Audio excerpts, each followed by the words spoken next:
Mayor Baxter, Here. Commissioner Flores, Commissioner Marino, Here. Commissioner Powell, Here. Commissioner Sachs, Commissioner Weiss, Vice Mayor Woodward. Here. Thank you. Thank you.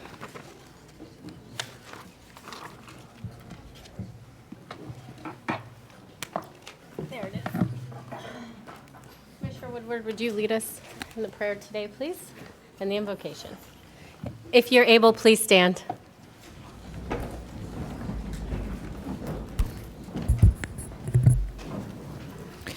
Dear God, we are thankful for this day that you have given us, for its blessings, its opportunities, its challenges. We pray for strength and guidance for each day as it comes, for each day's duties, for each day's problems. May we be challenged to give our best always, and may we be assured of your presence with us. Amen. Of the United States of America and to the republic for which it stands, one nation, under God, indivisible, with liberty and justice for all. Thank you. Administrator, do we have any additions, deletions, or substitutions? Administrator Abruzzo? Thank you, Madam. Thank you, Madam Mayor. We have an addition, page 12, 3C2. It's a revised summary. Thank you, Madam Mayor. Thank you. I'll entertain a motion to approve the agenda.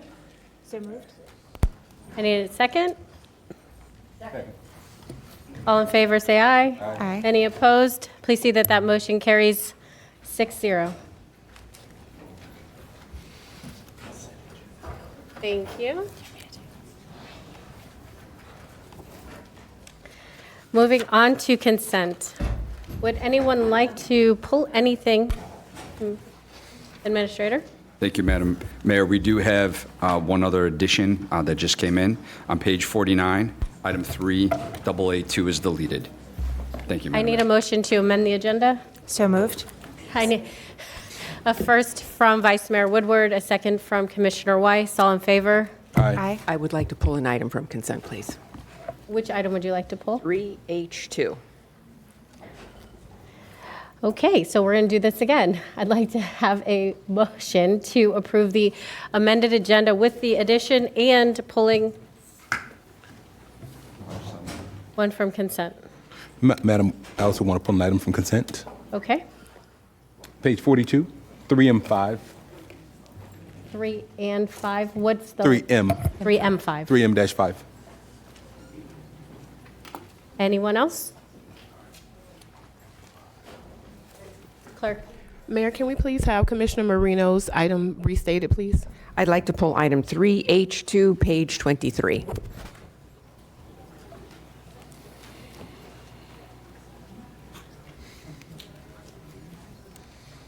Okay. We do have, attorney, should we re-vote on the new addition before we take on consent?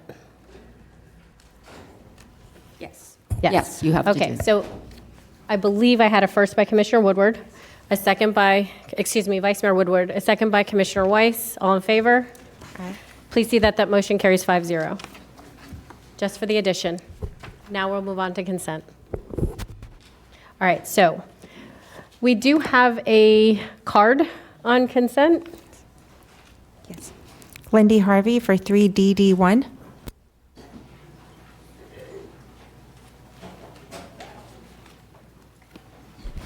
Please state your name for the record. Lindy Harvey. Thank you. Good morning, Mayor Baxter, Vice Mayor Woodward, County Commissioners, and County Administrator Abruzzo. My name is Lindy Harvey. I have the privilege of serving as Executive Director of Spirit of Giving. And with your partnership last year, we were able to support more than 12,000 children across Palm Beach County, ensuring that they started the school year not only with essential school supplies, but also with access to many important community resources that mean so much to their families. We are honored to collaborate with Palm Beach County, the Office of Community Revitalization, and special thanks to Houston Tate and Ruth Mogolinsky, as well as Children's Service Council and PBSO. This partnership is truly what makes the scale and the impact of this initiative possible. Because of this collaboration, we are able to reach children who need us the most right where they are in their neighborhoods throughout the county. Thank you for supporting this large-scale, county-wide, multi-site event. Your commitment ensures that thousands of our county's children begin the school year with dignity, confidence, and the tools they need to succeed. Thank you. Thank you so much. I will entertain a motion to approve the consent agenda, pulling 3H2 and 3M5. So moved. I have a first by Commissioner Marino, a second by Commissioner Weiss. All in favor? Any opposed? Please see that that motion carries 6-0. We will start with the items pulled, page 23, 3H2.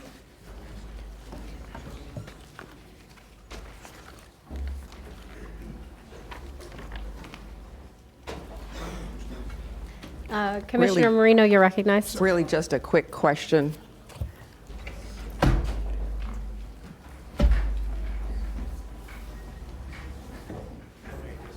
Good morning, staff. Thank you all for being here. Just a quick question. I realize it's only the 4 counties and the dues are going down, but ours go down 20,000 and Monroe goes down to 5. I realize they are fiscally constrained. Again, we are a donor county, but how did you come up with 5? Good morning, Madam Mayor, Vice Mayor, and Commissioners. Thank you for having me. I'm Megan Houston with FDO Burr, joined by Val Alvarez, our newest staff member, and Jason Crosby.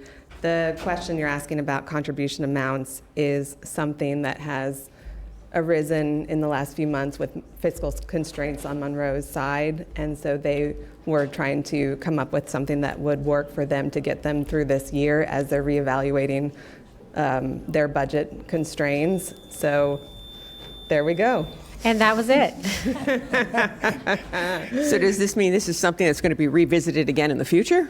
Correct. We are looking, this is a stopgap year, if you will, to figure out how to apportion contributions. In the history of the compact from 2009, there has been equal contribution, but we're looking at population and compared to Miami-Dade or even us, right, Monroe County from a population standpoint and from a budget and property tax standpoint is in a different area than we are. So throughout these next few months, we're going to be revisiting this partnership and looking at those amounts and contributions for the current, well, for the ILA that will have to come back to the board in the summer of 2026 for your consideration. So in the future, there might be a different formula for collecting? Correct. Okay. All right. Thank you. That's all I had. Would you like to make the motion? I'll make the motion to approve 3H2. I have a first by Commissioner Marino, a second by Vice Mayor Woodward. All in favor, say aye. Any opposed? Please see that that motion carries 6-0. Next, we will move to page 42, 3M5. Commissioner Powell, you're recognized. Thank you, Madam Mayor. This item is related to the City of Riviera Beach's aquatic facility, currently Barracuda Bay. It will be coming offline. It's offline currently to make room, as it says here, for the new headquarters for the Riviera Beach Police Department. I've had conversations with the city, and the city staff are here, as well as the mayor of Riviera Beach, the city manager, the chief, and the deputy chief are here. One of the issues that I wanted to discuss with the city prior to today is some memorandums of understanding, some agreements with some of the local swimming pools, some of the local municipalities with regard to agreements for children and senior citizens to be able to have access to those aquatic resources, in addition to the timeline that we discussed with regard to going back online. So I want to make a motion to defer this today and to continue to have those conversations with the city and to move this to our next, I guess, the next agenda? The next agenda for December? No, for January. It would be for January. I have a motion. Do I have a second? To defer this to January? Second. To postpone it till Postpone, January? yes. Yes. Okay, so I have a first by Commissioner Powell, a second by Commissioner Weiss. All in favor? Aye. Please see that that motion carries 6-0.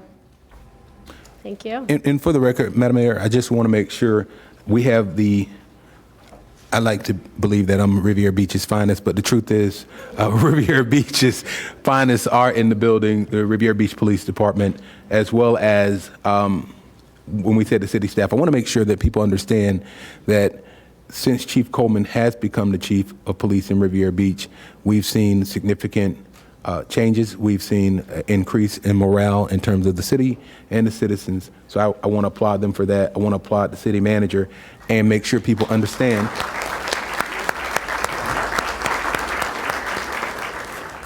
this is no slight at all on the police department. And I'm completely for the development and renewing of the police department, but I want to make sure that we do things proper in order, that we're also looking out for the recreational facilities. Florida is #1 in child drowning deaths, and it's incumbent upon us to make sure we recognize that and continue to move in that direction. So we will move this to the next meeting and we'll continue to have conversations. Thank you. Thank you for bringing this to our attention. We are going to move on to the regular agenda, or excuse me, before we get there, we will do special presentations. We've reordered because Commissioner Flores will be late, so his proclamation will be last. So District 3's will be removed. So we're going to start with District 7 and District 4, then back to District 7 and District 2. If I may, Mayor, thank you. We're waiting for Representative David Silvers to come for 4F, University of Miami. So if I could have that before we go to the last one, which would be Commissioner Flores. Absolutely. Excellent. Thank you. Thank you.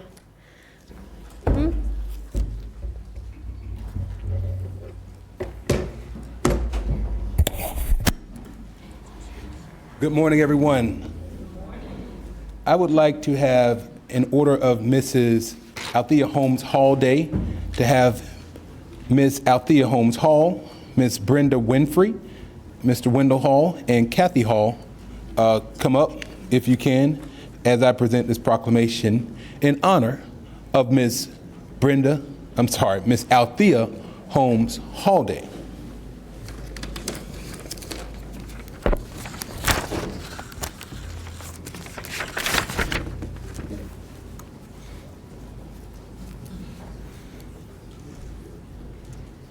And as they come, I'll start with the proclamation. This is a proclamation of the Board of County Commissioners of Palm Beach County declaring December 23rd, 2025 as Ms. Althea Holmes Hall Day. Whereas Ms. Althea Holmes Hall has been a resident of Palm Beach County her entire life. And Ms. Althea Holmes Hall was born on December 23rd, 1925 to Zima and Rosina Holmes. And it is a privilege to celebrate her 100th birthday.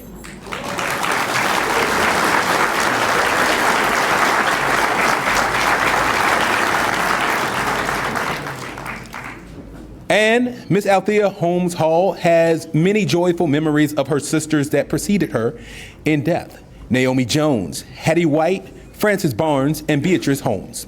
And Ms. Holmes Hall, through 2 marriages, was a mother to 6 children: Eugene Pleasant, Richard Pleasant, Earl Pleasant, Shirley Hall Miller, Wendell Hall, and Brenda Hall Winfrey. She is also a grandmother to many and a great-grandmother, Gigi, imparting love and wisdom to all. And whereas Ms. Althea Holmes Hall has served as a volunteer for the Grays Ladies, a volunteer nurse organization, a member of the Jolly Savage Club, and a dedicated longtime member of Payne Chapel AME Church. And whereas Palm Beach County takes great pride in honoring its centenarians, let me say that right, centenarians, whose lives are woven into the fabric of our country's history and who serve as treasured links to our past. And on December 23rd, 2025, all residents are encouraged to join in celebrating and honoring the 100th birthday of Miss Althea Holmes Hall for a life full of serving, sharing, giving, and most of all, love. Now, therefore, be it proclaimed by the Board of County Commissioners of Palm Beach County, Florida, assembled in regular session on this second day of December 2025, that December 23rd, 2025 is hereby proclaimed Miss Althea Holmes Hall Day.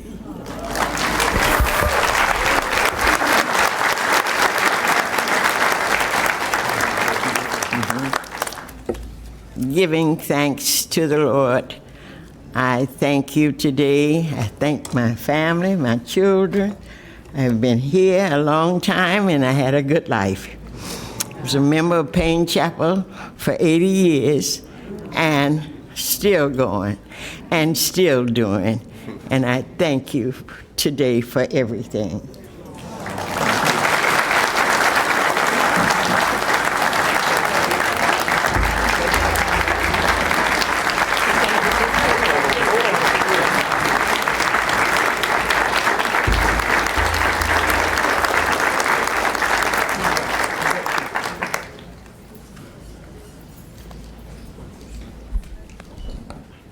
Okay, that's a tough one to follow. Happy birthday. If I could please have Keon McDavis Sr., Jason Bond, and everyone else here on behalf of Sigma Delta Delta Chapter of Omega Psi Phi Fraternity, also known as all the good-looking men dressed in purple here this morning.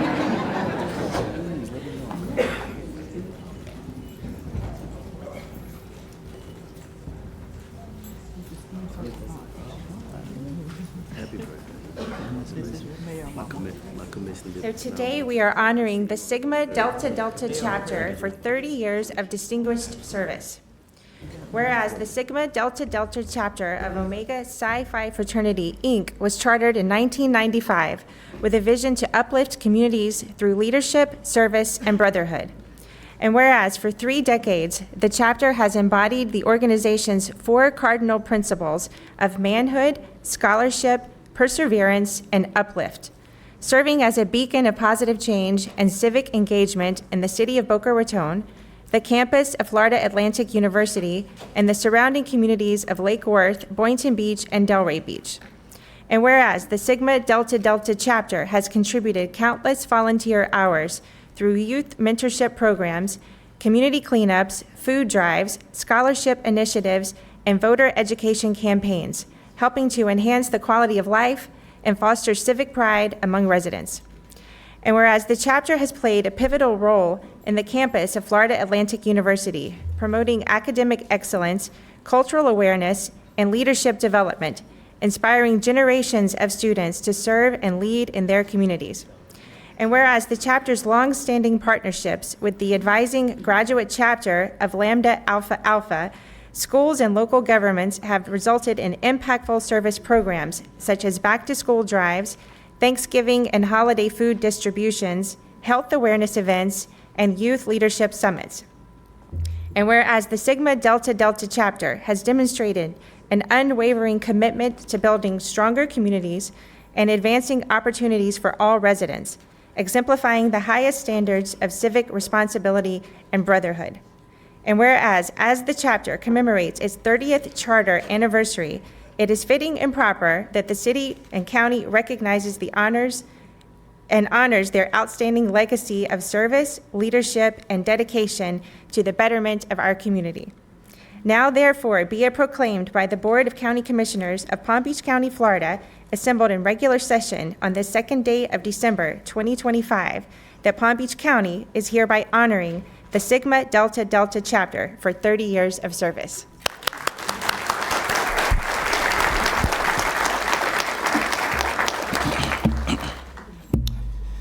Good morning, everyone. On behalf of the Sigma Delta Delta chapter of Omega Psi Phi Fraternity Incorporated, we would like to thank the Palm Beach County of Commissioners for this distinguished honor.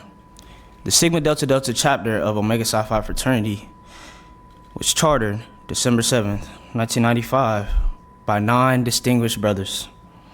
Since its chartering, Sigma Delta Delta has been a pillar of leadership, service, and brotherhood in Boca Raton, Florida Atlantic University, and surrounding communities. Over the past 3 decades, Sigma Delta Delta has served through student leadership development, academic achievement initiatives, and civic engagement programs, which includes community cleanups, food and clothing drives, scholarship programs, and youth mentorship. Once again, we would like to thank you for this honor, and we will continue to serve and implement a positive impact to our community. Thank you all.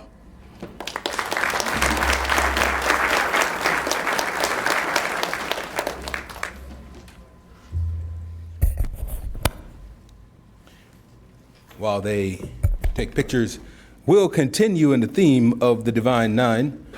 This is a proclamation of the Board of County Commissioners of Palm Beach County recognizing the 35th anniversary of the Omicron Delta Zeta chapter of Zeta Phi Beta Sorority Incorporated. If I could have Miss Valencia Spells Anderson, Katima Thomas, Seda Proctor, Carisha Mash, Chandra McKinney Clark to come forward. Today we recognize the 35th anniversary. Whereas Zeta Phi Beta Sorority Incorporated, founded on January 16, 1920 at Howard University in Washington, D.C., stands as a community-conscious, action-oriented organization committed to scholarship, service, sisterhood, and finer womanhood. And the Omicron Delta Zeta chapter, chartered in Delray Beach on December 19, 1990, has for 35 years exemplified the values and ideas of Zeta Phi Beta Sorority Incorporated, serving as a beacon of leadership, service, and advocacy within Delray Beach, Boca Raton, Boynton Beach, and South Palm Beach County. And whereas Omicron Delta Zeta chapter has demonstrated an unwavering commitment to youth through the extraordinary Crowns Blue Review, awarding scholarship, cultivating leadership, and inspiring the next generation. And the chapter has made transformative contributions through its programs addressing health, equity, education, social justice, and economic empowerment, and has strengthened community bonds through partnerships and philanthropy led by the Zeta Pearl Foundation Incorporated. And whereas the year 2025 marks the 35th anniversary of the Omicron Delta Zeta chapter, celebrated with the theme Blue Renaissance, a legacy reimagined, honoring the chapter's legacy of excellence, visionary leadership, and ongoing impact in the community. And whereas we recognize and commend the Omicron Delta Zeta chapter of Zeta Phi Beta Sorority Incorporated for its 35 years of outstanding service, leadership, and dedication to uplifting the community, and we extend best wishes for continued success and a future filled with greater achievements. Now, therefore, be it proclaimed by the Board of County Commissioners of Palm Beach County, Florida, assembled in regular session on this second day of December 2025, we hereby recognize today as the 35th anniversary of the Omicron Delta Zeta chapter of Zeta Phi Beta Sorority Incorporated.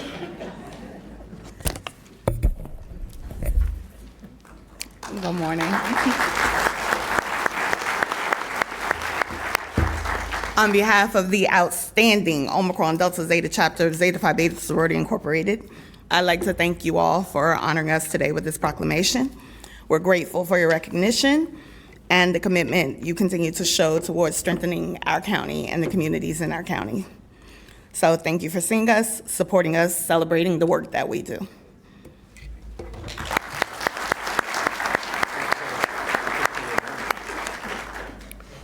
As they're waiting or as they're taking their picture, I'd like to ask my colleague, Commissioner Marino, to join me at the lectern here. And Seth, Dr. Bernstein, where are you? Oh, here you are.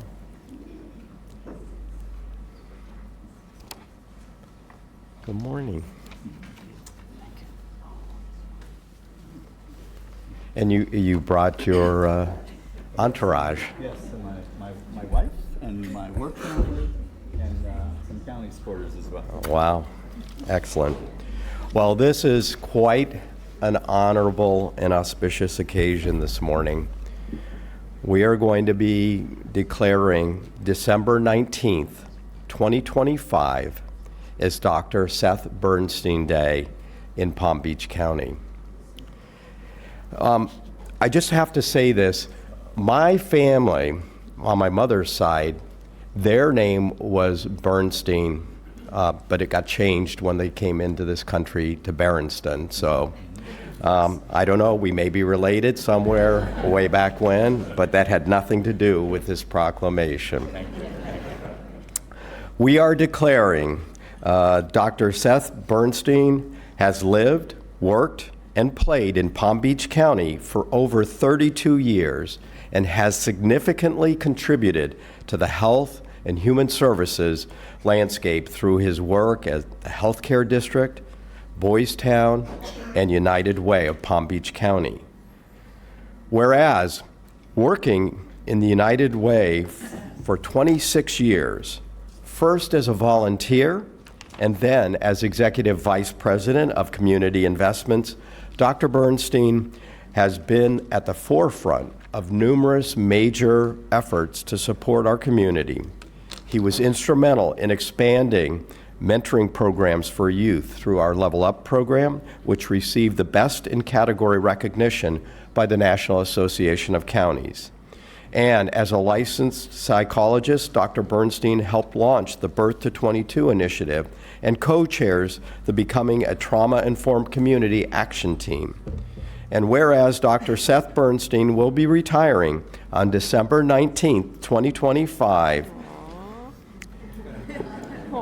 and whereas Seth's influence in behavioral health, hunger relief, special needs, school health, and wellness and philanthropic leadership will be felt for decades to come. Now, therefore, be it proclaimed by the Board of County Commissioners of Palm Beach County, Florida, assembled in regular session on the second day of December 2025, that December 19th, 2025 in Palm Beach County is hereby proclaimed Dr. Seth Bernstein Day. Congratulations, and thank you for your service for so many years. Wow, thank you so much. Thank you, Commissioners Weiss and Marino, and Mayor, Vice Mayor, other commissioners, Administrator Abruzzo, and County Administration and staff. It's an honor to be up here in front of you. I'd like to make a special recognition of Tammy Fields and her teams, all who couldn't be here today. But they've been incredible partners for me personally and for us at United Way through the years and all of our initiatives that we do to support the community of Palm Beach County. As I said, it's quite an honor to be here to receive this recognition and to get a whole day in my honor. I would have been happy with just an hour. But thank you so much for this. It's been amazing partnering with the county in various ways throughout my 3+ decades here. I've had the opportunity to learn from so many county and other leaders, and I'm very proud of the initiatives that we've collaborated on towards bettering our community. I'd like to recognize my colleagues at the United Way, some of which are here. Oh, and some others that I didn't realize would be here. Thank you. Thank you so much, Erica. Especially our President and CEO, Dr. Lori George, who I think lots of you know. Oh, hi, Lauren. And I've just been so fortunate to know Lori and work with her for almost 30 years. It's been incredible. And, as United Way is approaching our 100th anniversary, in 2029. There will be so much to celebrate about its widespread impact in the community, and I'm so proud to have been a part of the amazing organization. I'm not going anywhere. I'm staying right here in Palm Beach County. I'll continue to be involved in the health and human services and nonprofit sector in some way, and I'm sure my wife Rona will want me out of the house as much as possible, of course. And I'd like to thank you, Rona, for being amazingly supportive of my work through the years. Give her a round of applause, please. Again, thank you very much for this recognition, and thank you for all of your service, Commissioners and Administrator Brusso, for helping our community be the best community ever. Thank you again.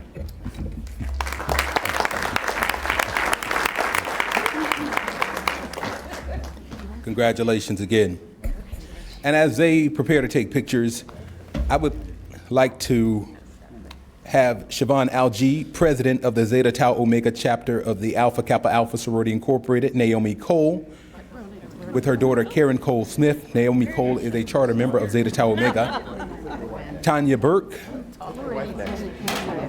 and Ms. Cheryl Johnson, Ms. Anna Rogier, Ms. Linda Long, Ms. Carmen Richardson, Ms. Dolores Calloway, Ms. Sheila Harvey, Ms. Denise Alberton, and Ms. Janice Reed Bridges, as well as any other members of the Alpha Kappa Alpha Sorority Incorporated who are here to please come front and center.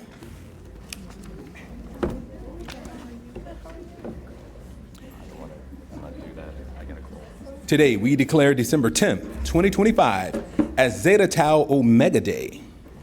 Whereas Alpha Kappa Alpha Sorority Incorporated is the oldest Greek-lettered sorority founded by African American college-educated women. Established on January 15th, 1908 at Howard University in Washington, D.C., its mission is to promote high scholastic and ethical standards, unity among college women, and most importantly, to be of service to all mankind. It has grown to over 390,000 initiated members in more than 1,105 chapters worldwide across 14 nations and territories. Whereas, continuing the sorority's mission locally, a group of trailblazing women saw a need to establish a chapter in West Palm Beach. Zeta Tau Omega became the first graduate chapter of Alpha Kappa Alpha Sorority Incorporated in Palm Beach County. On December 10th, 1995, the chapter was chartered by the following charter members: Geneva Boynton, Vernice Williams Butler, Clayton Lowe Coleman, Naomi Daniels Cole, who is with us today, Lillian Hurst, Bernadine E. Lazier, Doris Matthews, Bernadine Cousins Murray, Louise Murray Bowman, Ardis Orr, Juanita Orr, Marion Orr, Dolores Robinson Powdrill, Novik Mitchell Stubbs, and Evangeline Wilburn. Murtis E. Burke, the first member to transfer into Zeta Tau Omega, also worked alongside these women to ensure the chapter was established.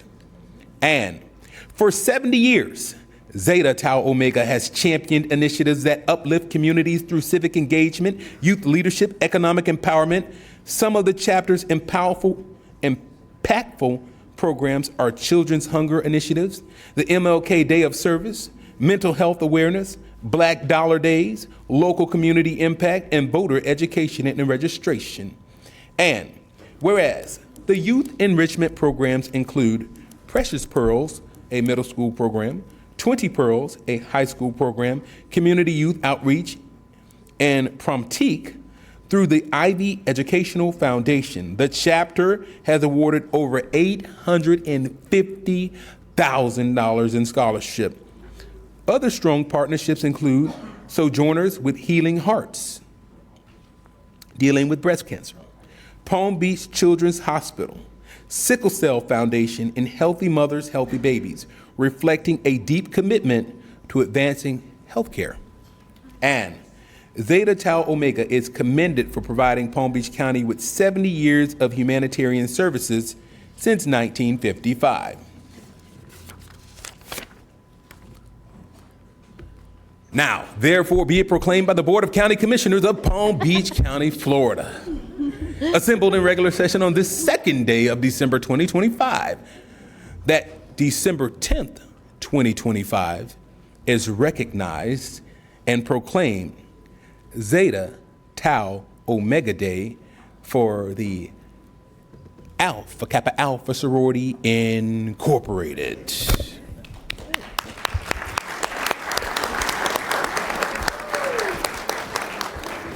Good morning. On behalf of Alpha Kappa Alpha Sorority Incorporated, we sincerely thank you, the Board of County Commissioners and Commissioner Mr. Powell, for issuing this official proclamation in recognition of our 70th anniversary.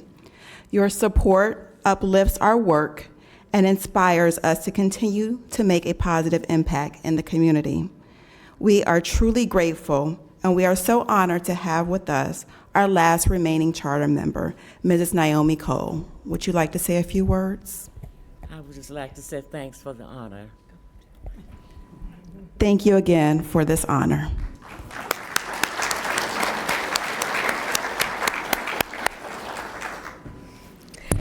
While they take pictures, I would like to call up Mary Blakeney and Steve Weigel.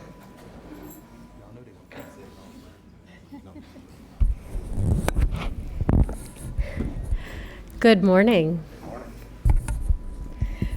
Today, we are declaring December 12th, 2025 as Steve Weigel Day. Whereas WPTV Chief Meteorologist Steve Weigel is retiring after 27 years with the station.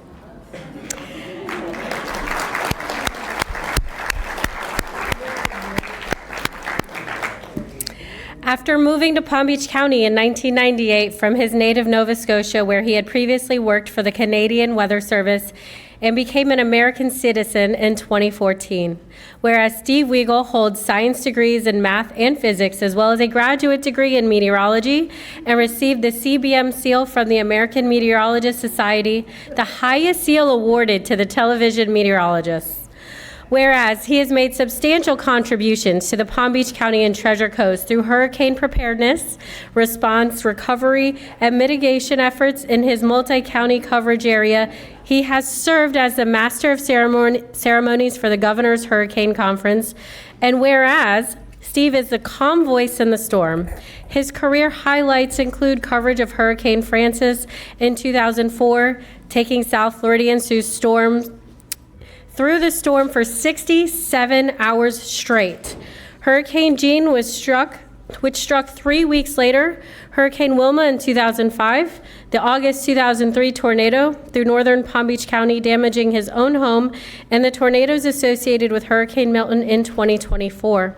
Whereas his hobbies include running, cycling, boating, and in 1999, Steve Weigel kicked off his annual Ride for the Red Cross, a 5-day bike ride from Sebastian to Boca Raton to mark the start of hurricane season, to educate viewers about hurricane preparedness, while raising support for the local Red Cross and encouraging volunteerism and monetary donations. Whereas Steve Weigel has reported a wide range of weather conditions, even sounding snuggle alerts, to inform viewers that the coldest air of the season moves into South Florida. Whereas Palm Beach County Administration and Public Safety Emergency Management express sincere gratitude for the decades of a successful working relationship alongside Chief Meteorologist Steve Weigel and his dedication to the safety of our county residents and visitors.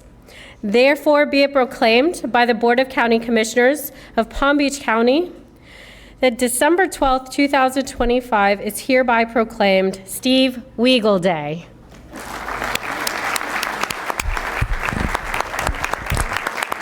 Thank you so much. Thank you, all the commissioners. This is a great honor. I really appreciate this. I thought I might be getting this because there were no hurricanes this year. It's been a real honor, and I'm glad Mary is here with me because we grew up together, didn't we? And our partnership with Palm Beach County Emergency Management has been unbelievable over the years. I mean, in Hurricane Francis, Mary, if you don't know, runs Palm Beach County Emergency Management.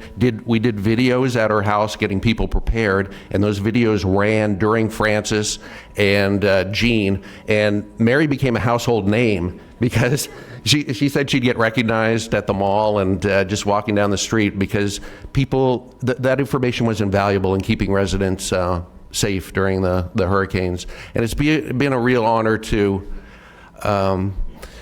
serve as a voice in the hurricanes. You know, everyone can do partly sunny every day, but there's a special bond with hurricane coverage because people still come up and say, you got me through the storm. I hear the same story all the time.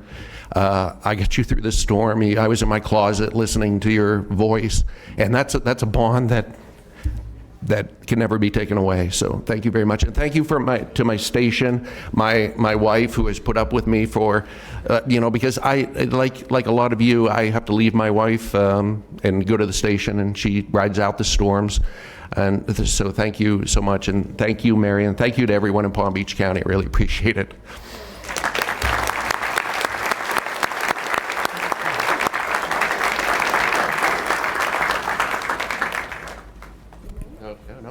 While they're taking their picture, let the record reflect that Commissioner Flores is in the house. I apologize, I was a little late this morning. I was actually doing Government Day at Green Acres Elementary, and I think it's truly important that our youth get to meet our leaders and that they get to hear some of our stories too. So that's where I was this morning. I apologize, I'm a little bit late. Moving on, we are declaring National Impaired Driving Prevention Month. I would like to call up PBSO Traffic Division Unit to come up, Captain Ryan Mugridge, I hope I didn't butcher that, I apologize in advance, and Rachel Lamar, Executive Director for South Region of Mothers Against Drunk Driving. We're declaring December 2025 as National Impaired Driving Prevention Month, whereas it is vital to remember and honor the individuals who have died, been harmed, or suffered emotional trauma due to motor vehicle accidents caused by impaired drivers. And whereas data from the National Highway Traffic Safety Administration shows that December is the deadliest month of the year for drunk driving vehicle accidents, making prevention efforts more vital during the holiday season. And whereas, according to the Palm Beach County Sheriff's Office, in 2024, there were 2,133 drivers arrested in Palm Beach County for driving under the influence of alcohol or narcotics, 1,033 total crashes, 45 fatalities, and 49 serious injuries, all caused by impaired drivers, and whereas these tragedies are entirely preventable through education, enforcement, and personal responsibility. And whereas the Palm Beach County Sheriff's Office DUI unit plays a crucial role in protecting our roads through DUI enforcement operations, public education campaigns, and partnerships that promote safe, sober driving. And whereas Mothers Against Drunk Driving, also known as MADD, has been a steadfast advocate for victims and families affected by impaired driving, while leading communities outreach, victim support programs, and awareness initiatives across Palm Beach County, and where all members of our community are called upon to stand with local partners in educating the public and honoring the victims and survivors of impaired driving. Now therefore be it proclaimed by the Board of County Commissioners of Palm Beach County, Florida, assembled on this regular session on the second day of December 2025, that December 2025 in Palm Beach County is hereby proclaimed National Impaired Driving Prevention Month.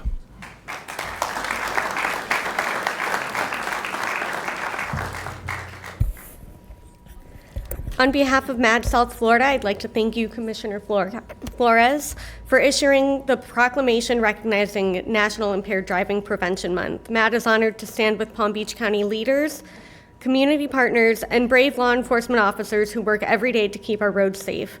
Together, we remain committed to ending impaired driving and supporting victims and survivors. As we enter the holiday season, please remember to plan ahead. If your celebrations include alcohol, ensure you have a safe ride home, whether that is a rideshare, taxi, a sober designated driver. Make sure you get home to your family safe. Thank you.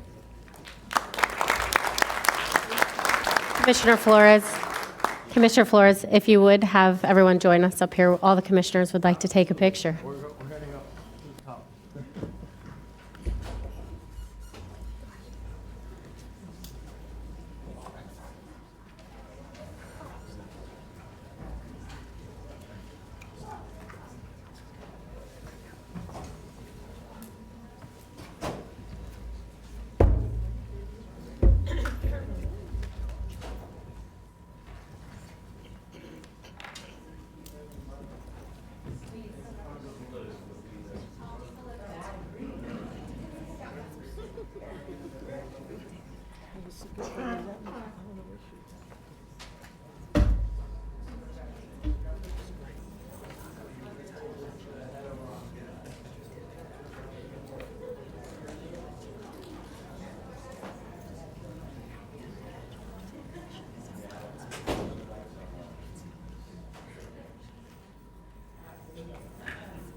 Saving the best for last. Are there any University of Miami graduates here? All right, come on up, come on up. We're state champs. Come on up. Form right over here. Because we are declaring, I know there's some wannabe University of Miami grads, but just stay, it's all about the U, right? Because we are going to declare this week, this day, as Miami Centennial Day. Do you believe that the University of Miami was chartered in 1925? Not even you remember that. It was by a group of citizens who felt that an institute of higher learning was needed for the development of their growing community in Miami. One of the reasons they wanted to develop this university, to create it really, was to develop inter-American studies and to further creative work in the arts and letters. Sylvester Stallone went to the University of Miami, and to conduct teaching and research programs in tropical studies. So whereas the University of Miami has been a cornerstone of academic excellence and community involvement for a century, 100 years, 12 distinguished schools and colleges, the University of Miami is at the forefront of knowledge and discovery across disciplines. And whereas as a member of the prestigious Association of American Universities since 2023, it's recognized nationally for its research, its Sylvester Comprehensive Cancer Center, and its fight against cancer through groundbreaking research and patient care. And the reason I can read this letter right now is because of the Baskin-Palmer Eye Institute, which I went to for my eyes. I need the glasses, has been ranked the nation's #1 eye institute by U.S. and News World Report. The university's impact extends beyond academics and research with the University of Miami Health System, serving as a premier academic medical center, training the next generation of healthcare professionals. Now, let's get to the real nitty-gritty of the University of Miami. It is what in sports? #1 in football for the state, the University of Miami Hurricanes.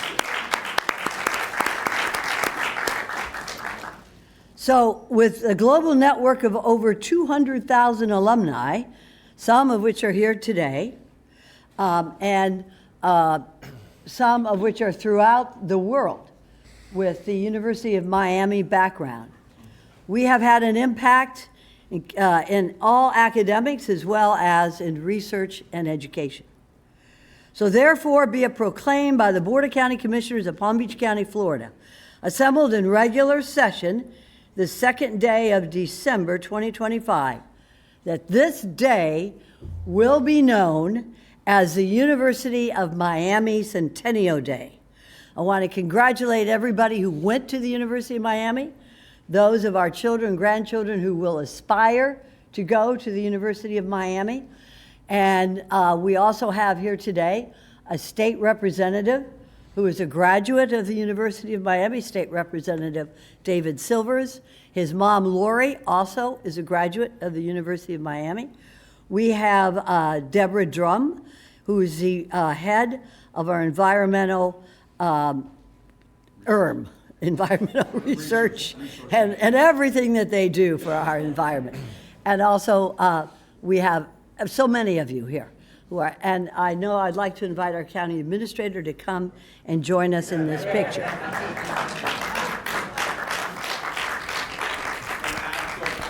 We also have David Pallini, who's the president of the Palm Beach Alumni Chapter, with us today. So with that, I would like to hand this over to you, sir.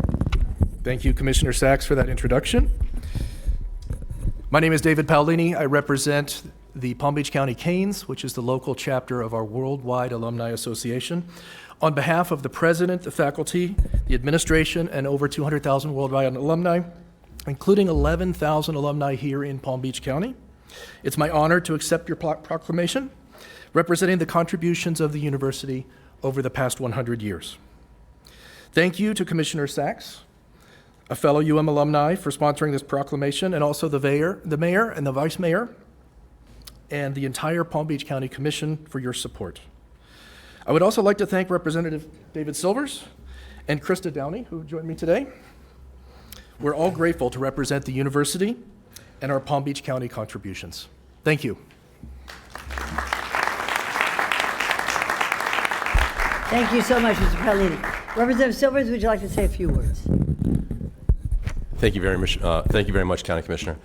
This is an incredible honor for the University of Miami, and it's an honor for myself to be up here as a proud UM alum. I've seen UM grow so much over the past, since I was a child. I was growing up in Miami. It's become the preeminent university in medical research, not just around the country, but around the world. And I'm proud to be an alum, and it's really incredible to see what the university has done in those 100 years and putting together one of the best athletic programs around the country, and probably like to say, definitely a top 10 football program. Thank you.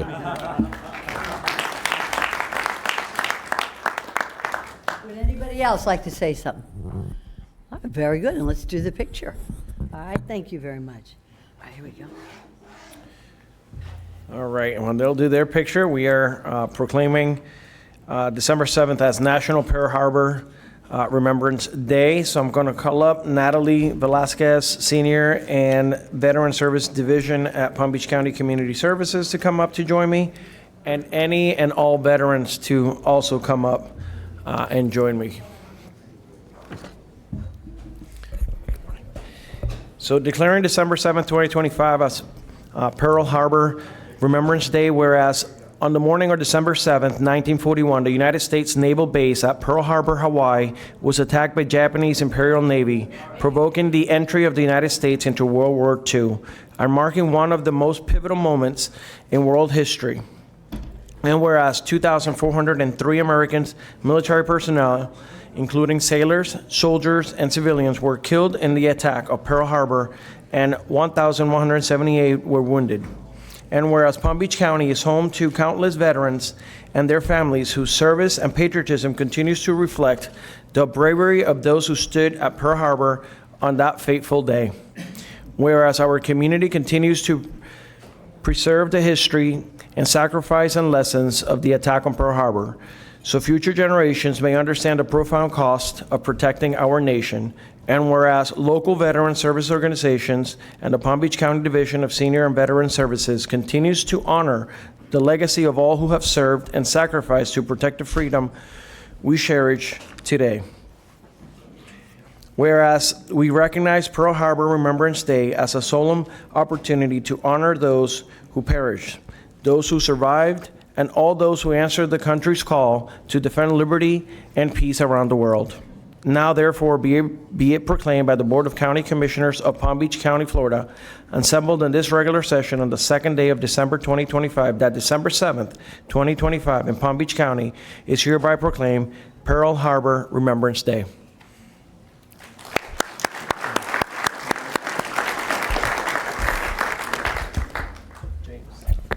Thank you. Thank you very much, Commissioner Flores, Mayor, Vice Mayor, Board of County Commissioners, Administrator Abruzzo. It is a distinct honor as a World War II, the son of a World War II vet. I don't take it lightly or take it for granted. Those who have served our country and have provided us the freedoms that we have today. And so I just want to thank you for the acknowledgement and the remembrance of Pearl Harbor, which led to World War II, and for all of the veterans who are behind me, who served this country and who continue to serve and to give us the freedoms that we have today. So thank you.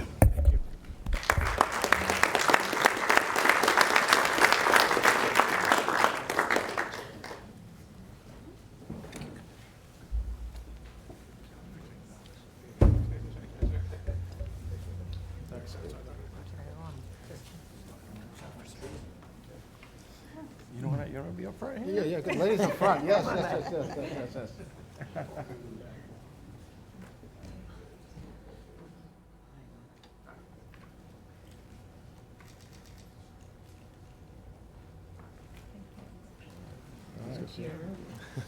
Thank you, sir. Thank you, guys. I've seen all these friends. Thank you, sir. Thank you, sir.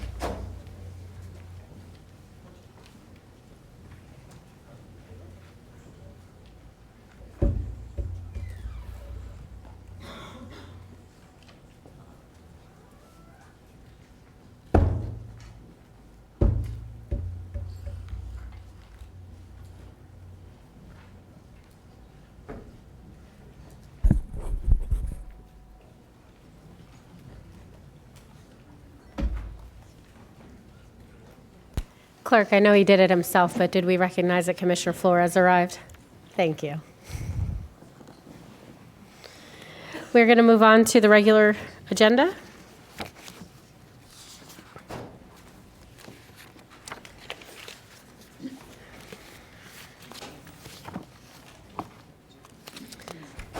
We have, Mayor, yes?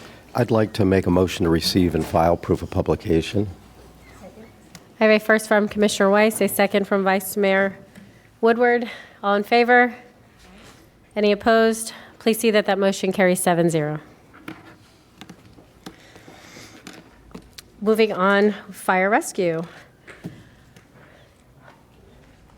Good morning.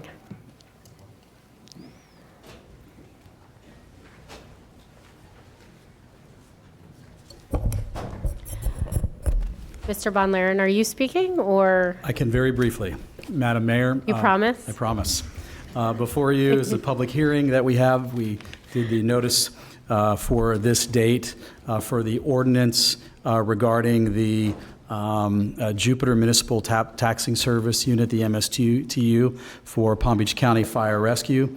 And this is removing the town from that MSTU and eliminating the Jupiter MSTU under the prescribed dates that are laid out in the ordinance. We can provide any additional background information if you like, but I know we've spent a number of times communicating this with various members of the board, and I believe there may be some representatives from Jupiter with us today as well. So thank you. Do we have any cards on this item? Okay, I will entertain a motion to adopt. Second. I have a first from Commissioner Marino, a second from Vice Mayor Woodward. All in favor? Any opposed? Please see that that motion carries 7-0. Thank you. Thank you. Moving on. 5B1.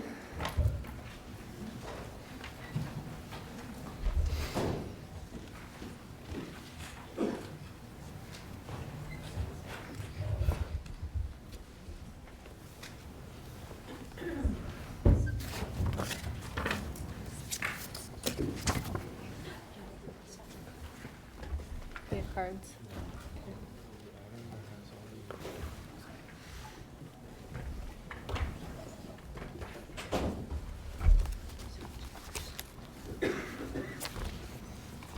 It's under one number. They only get one card. Like if it's ABC.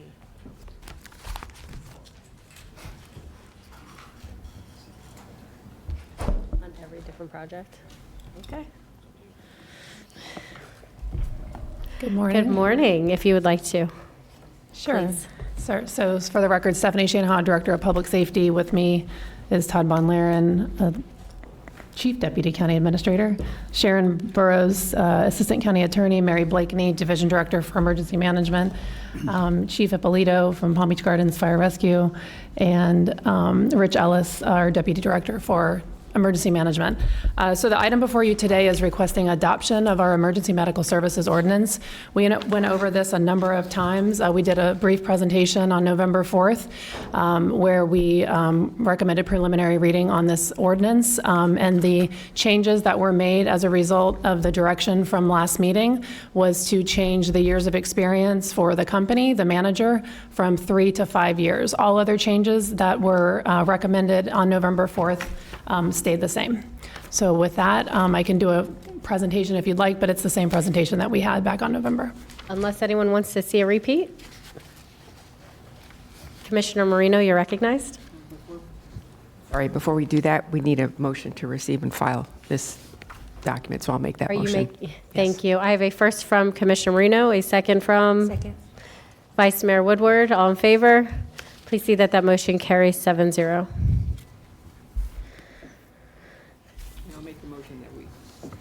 I'll make the motion we approve 5B1. I have a first by Commissioner Marino, a second by Commissioner Flores. All in favor, say aye. Any opposed? Please see that that motion carries 7-0. Thank you, everyone. Thank you. Of course, Commissioner Flores. you're recognized. Quick question before you, just to confirm that we went from 3 to 5 years for management experience, correct? Correct. Thank you. You're welcome.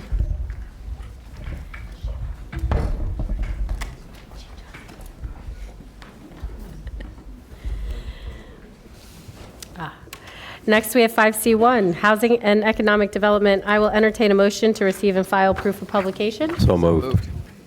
I have a first by Commissioner Weiss, a second by Commissioner Marino. All in favor? Any opposed? Please see that that motion carries 7-0.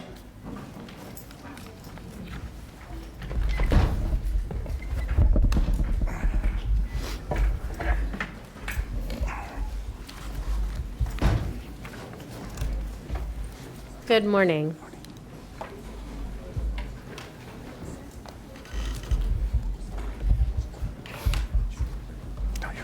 That's on this one. Does anyone need a presentation on this? I Would would you- like a brief presentation, please. Sure. Would you please give us a brief presentation? Sure. Good morning, Madam Mayor, Madam Vice Morning. Mayor, Commissioners, Mr. County Administrator. Just real quick, up here with me today, I have Deputy County Administrator Tammy Fields. To my right is Senior Manager of the Office of Small Business Development, Mr. Alan Gray.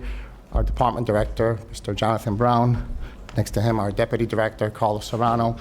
And at the end, our County Attorney, Mr. Richard Sinna. Great.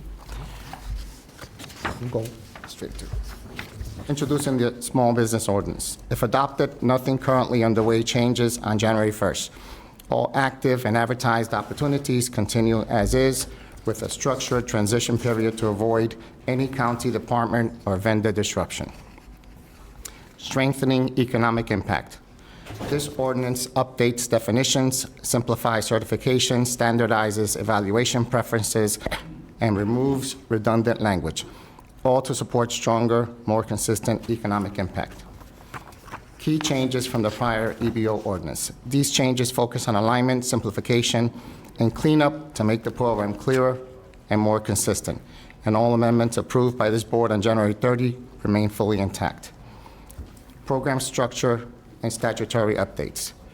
We clarify OSBD's core functions, certification, compliance, outreach, and program oversight. and ensure consistent terminology and statutory alignment across departments. Administrative and operational improvements. We strengthen good faith efforts, schedule requirements, and accountability through better tracking and timely payment enforcement. We also remove outdated caps, so evaluation preferences and subcontracting goals can be applied more consistently across procurements. Key points for administrative and operational improvements. Good faith efforts must now be submitted at the time of bid, and schedule expectations for primes and subs are clearly defined so the process is fair and predictable. Items moving to the Policies and Procedures Manual. To keep the ordinance strategic and streamlined, detailed procedures such as documentation lists, workflows, and evaluation mechanics move into the Policies and Procedures Manual. Strengthening small business enterprise certification standards. We simplify documentation requirements while maintaining strong eligibility standards so qualified local businesses can access certification more efficiently. Commercially useful function. We reinforce CUF requirements so that small business enterprises are truly performing the work they are credited for, protecting the integrity of the program. Defining clearer domicile requirements. We update domicile requirements to reflect the way businesses operate today, while ensuring firms still maintain a real economic footprint in Palm Beach County. Applying SBE credit during evaluation. Evaluation preferences now represent 15% of the total available points on a sliding scale, a fairer and more accurate approach for solicitations that exceed 100 points. Key points for evaluation preferences. We eliminate outdated thresholds and provide two clear, consistent methods for applying SBE evaluation points, making scoring more predictable and transparent. Certification and compliance functions. OSBD partners with departments throughout the contract life cycle to ensure primes meet SBE commitments and the compliance requirements are upheld. Supporting departments in compliance. We support departments with clearer guidance tools and monitoring so they can plan for participation, document performance, and address issues proactively. Program administration and department roles. We establish consistent expectations for identifying opportunities, early engaging SBEs, tracking timely payment, and reinforcing shared responsibility for meeting SBE goals. Keeping certified businesses informed and engaged. We keep certified businesses informed through portals, databases, outreach training, advisory committees, and publicly noticed goal-setting committee meetings, now updated to include the Director of Airports. Governance and oversight enhancements. We strengthen governance through clearer advisory structures and approved appeals process and cross-department accountability to ensure consistent program administration. Benefits to small businesses. Overall, this ordinance provides clearer rules, fairer scoring, stronger protections, and better access to opportunities while preserving all active solicitations through the transition. Thank you, ma'am. Thank you. We do have 3 cards on this item I would like to take, so I'll turn it over to Commissioner Flores. We have 2 microphones, so please come forward. Joseph Sanquez, Alex Muñiz, and Estrella Parada.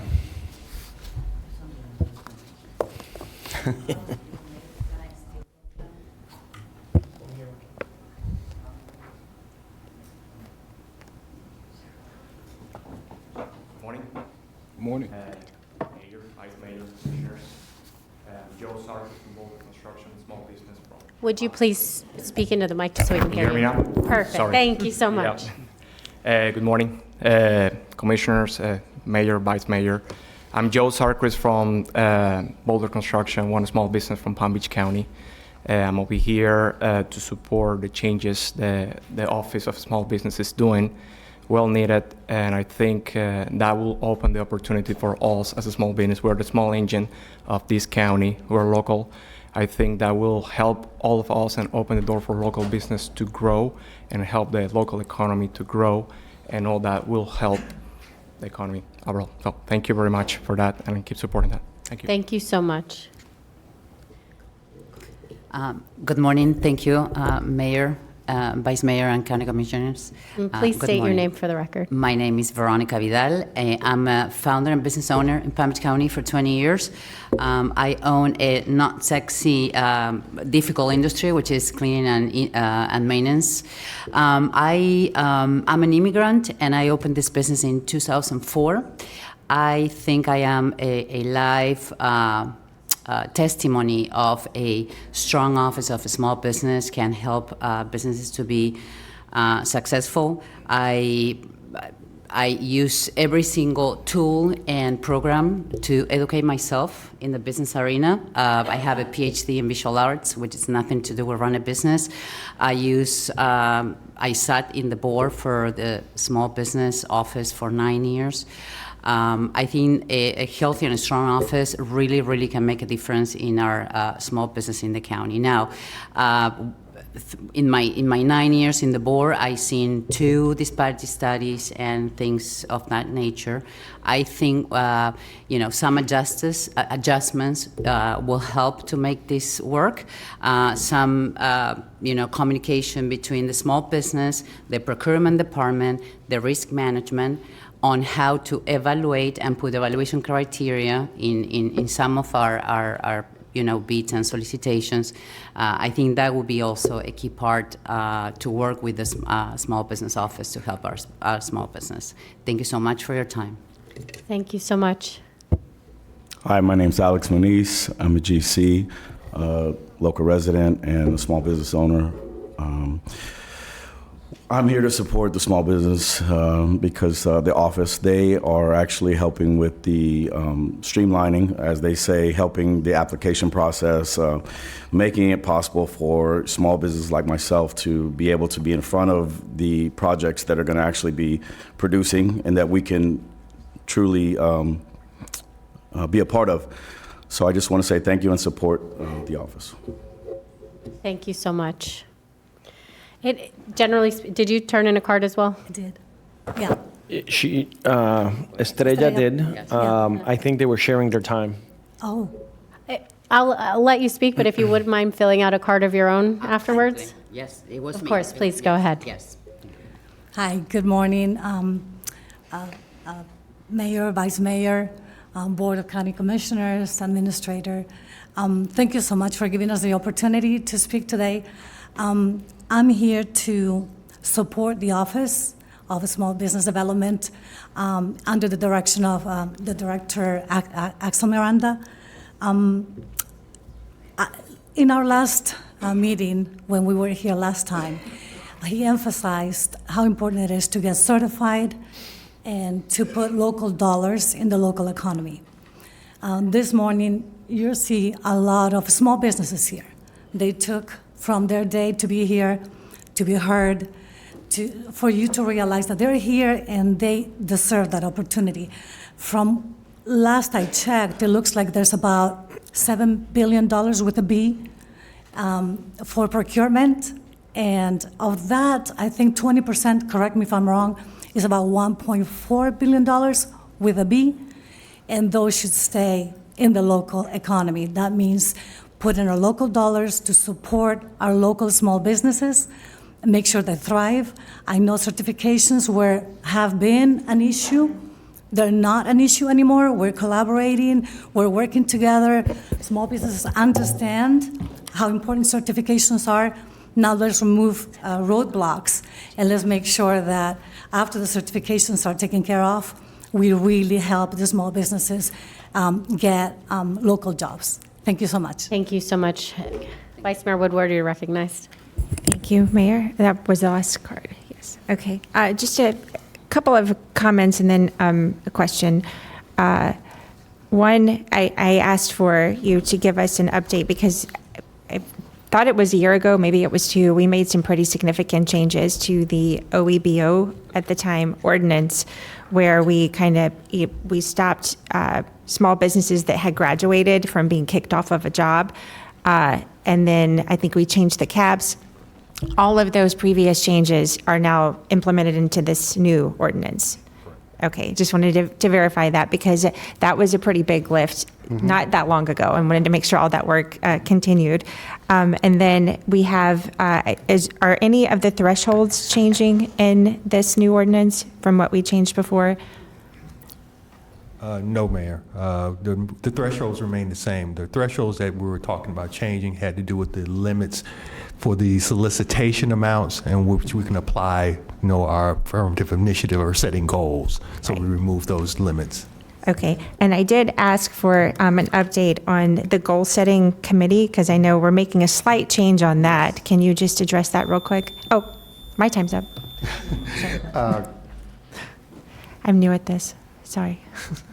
Madam Vice Mayor, yes, and you all have in front of you somewhere in your stack of handouts, the one change that we're making to goal setting is that we are replacing public safety with airports. Airports being a real contributor and a partner to our department a lot, and a lot of work goes out there, so it just made a lot of sense.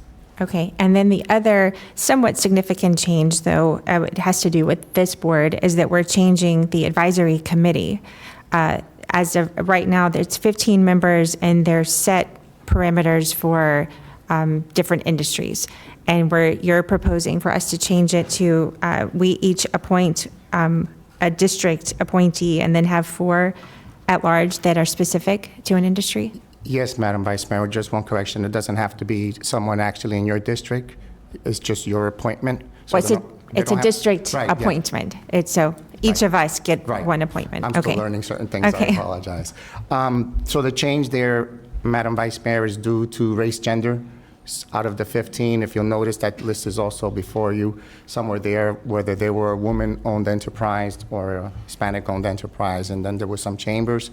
So we also looked at what the rest of the county does with respects to boards and commissions, and for the most part, it's 9 to 11, so we reached the cap on 11, and we had heard that there was an interest in keeping aligned with the county, so whereas you all make appointments, we wanted to give you that opportunity as well.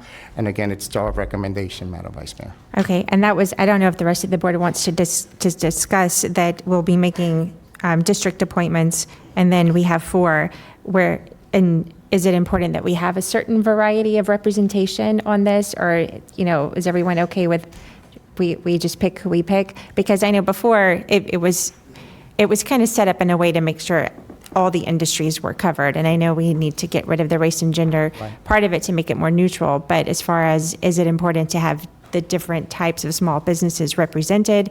Or how did you come up with the 4 at-large recommendations that we have? The 4 at-large, Madam Vice Mayor, they come right off the original 15 list. They were there, so if you noticed, if you have the sheet in front of you, they're literally copied and pasted onto the bottom because we felt those were still very important sectors. And with respects to the 7 members that this board will appoint, we understand the importance to make sure that there's the right candidate is at the table, and we would like to work with each commissioner and supporting any advice that you may need or any research you may want. Ideally, we would want individuals representing the sectors where our small businesses are participating. So for instance, professional services, maybe an engineer, an architect, for example. Okay, so I think maybe that is a little for, if anyone would like to discuss that, I'd like to hear from the rest of the board. I would just like to add, in my meeting with you, thank you for the meeting that we had. Starting route to Rose and Shingle Creek. So we're leaving, I guess, so. I thank you. It was a pleasure to meet with you, Madam Vice Mayor. Thank you. But I did just want to reiterate, part of our discussion was that for this new department moving forward, how important it is that as you certify businesses, which is a big part of this, is that we're not just certifying them for the sake of certifying them. It's to help them get business. And part of that is also partnering with our primes, which this department doesn't necessarily work with. That comes with the procurement and the RFPs that go out with our larger construction departments. However, when you have the goal-setting committee meetings that are going to set that percentage, and then we, are giving it out to the primes. When you bid, we're looking for 20, 30%, whatever you set up. We're also handing them a list of certified businesses who've done the work to become certified with us, and so that those primes can then reach out to them to fulfill that quota. Hopefully, we won't be receiving too many waivers, or if we are, it's because all of our small businesses are so busy, they just can't take on the work. Exactly. But part of the goal of this is really bridging that gap, which I know, this department doesn't necessarily, you have to work with the larger construction departments, but that's where we need this togetherness, so that your certified businesses have that very warm handoff to primes who are bidding this work, and that we can get those procurement dollars up and keep them in Palm Beach County, because that's the purpose of the small business. As they're here, their employees live and work here, and we're cycling that money through. So, thank you. But I know and that really starts with the goal setting part, which is the goal setting committee. It's really important, because that's how we're going to know, where we stand. And, we had a disparity study, which, we know what we needed to do with that. But it also helps us know how many businesses have certified with us. And future of this tracking, I want to know how many of them are winning the work, and we're paying our tax dollars to the small businesses. But for that, the rest of the board, if anybody would like to pipe in on just the committee part of it, I'd like to hear any feedback. Thank you. Commissioner Sacks?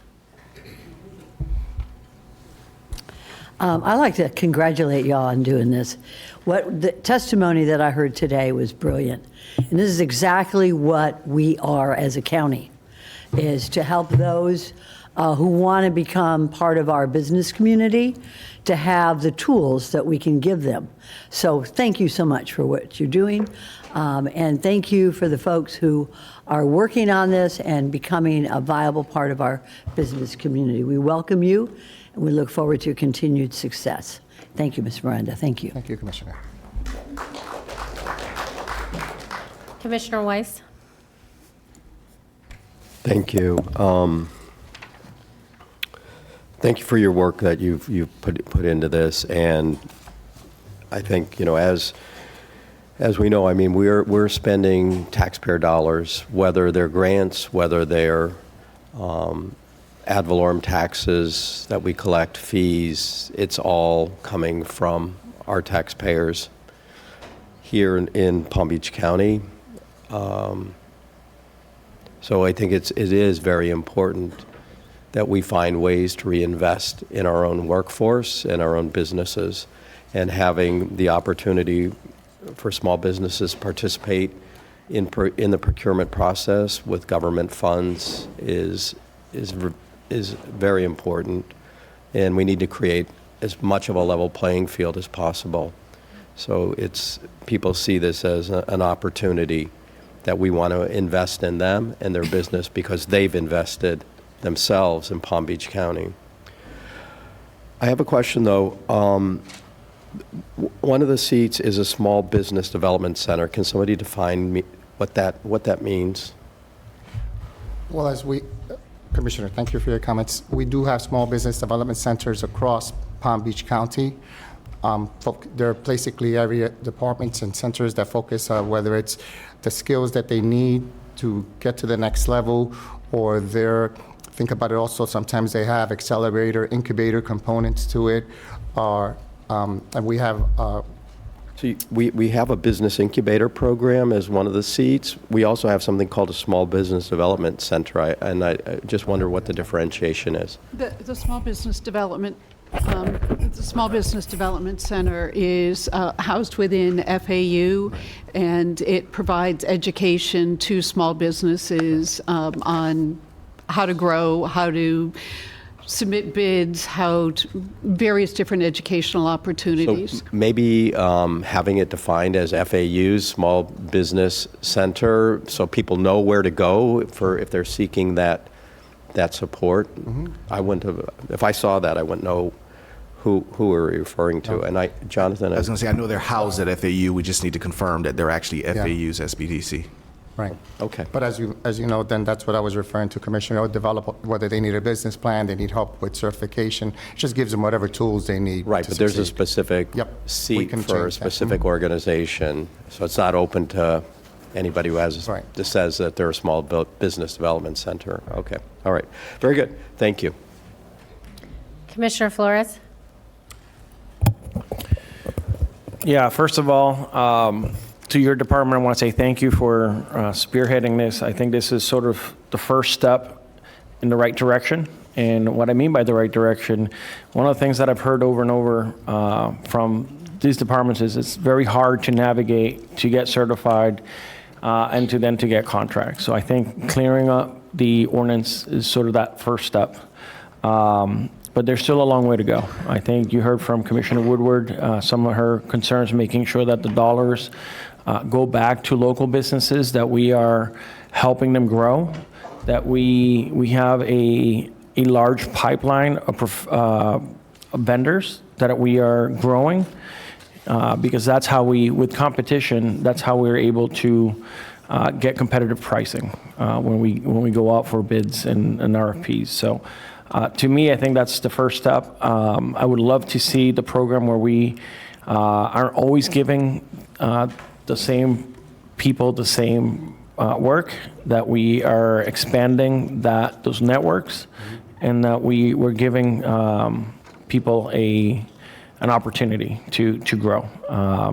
I'll use the speed bump example. When we were paying $30,000 for six speed bumps, which to me, I could probably find you a few people that could do it for a lot less than $6,000.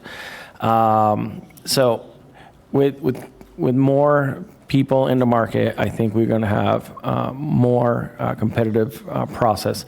In regards to the question posed by Commissioner Woodward regarding the makeup of the board, I am fine with going with your recommendation. I think Commissioner Weiss wanted a little add-on, so I am perfectly fine, and I'll be happy to make the motion.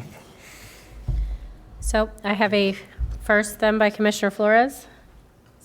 Second by Vice Mayor Woodward, but I still have comments from Commissioner Powell. You're recognized. Thank you, Madam Mayor. I wanted to come back and thank you all for this presentation and the revision of this ordinance. Commissioner Woodward brought up the fact that in here was the thresholds, and I see under section 2-80.24 of the revisions, it does talk about the thresholds. The evaluation preference references the 15 points change to 15% of the total available points. But under there, you talk about removed project amount thresholds below and at or above $500,000 for evaluation preferences, but still provided 2 options for evaluation of evaluation points for SBE participation. What exactly does that mean in reference to this particular ordinance and the changes on it? Commissioner Powell, I will ask Mr. Gray to speak to those comments. It's more operational day to day. Yeah, thank you. So currently in the existing ordinance, there's a limit or a cap as to when we can apply an evaluation preference to a solicitation. And that was at $500,000 and the other one was at $5 million. So when we went back to redo the ordinance, we looked at those caps and said, well, because the solicitations are so much larger now, and I think those caps were put in because they were more or less geared to smaller contracts, figuring that the smaller businesses can only handle solicitations to that amount. So now that we're getting larger contracts and our small businesses are growing, we decided to remove those caps, so it allows us now to establish or put evaluation preferences or set goals for those solicitations that exceed that $500,000 cap and $5 million cap. Thank you. Is that in reference to what Commissioner Woodward? Okay. And then I see that down below it also talks about the $5 million, removing that threshold for goods and other services subcontracting goal of API. Okay. And I have no problem with us selecting the members who will sit on that board. So that's it. Thank y'all. So we have a first and a second. Do we have any cards? On this one, yes. Forgive me. All in favor, say aye. Any opposed? Please see that motion carries 7-0. Thank you. Thank you, Madam Mayor. Thank you.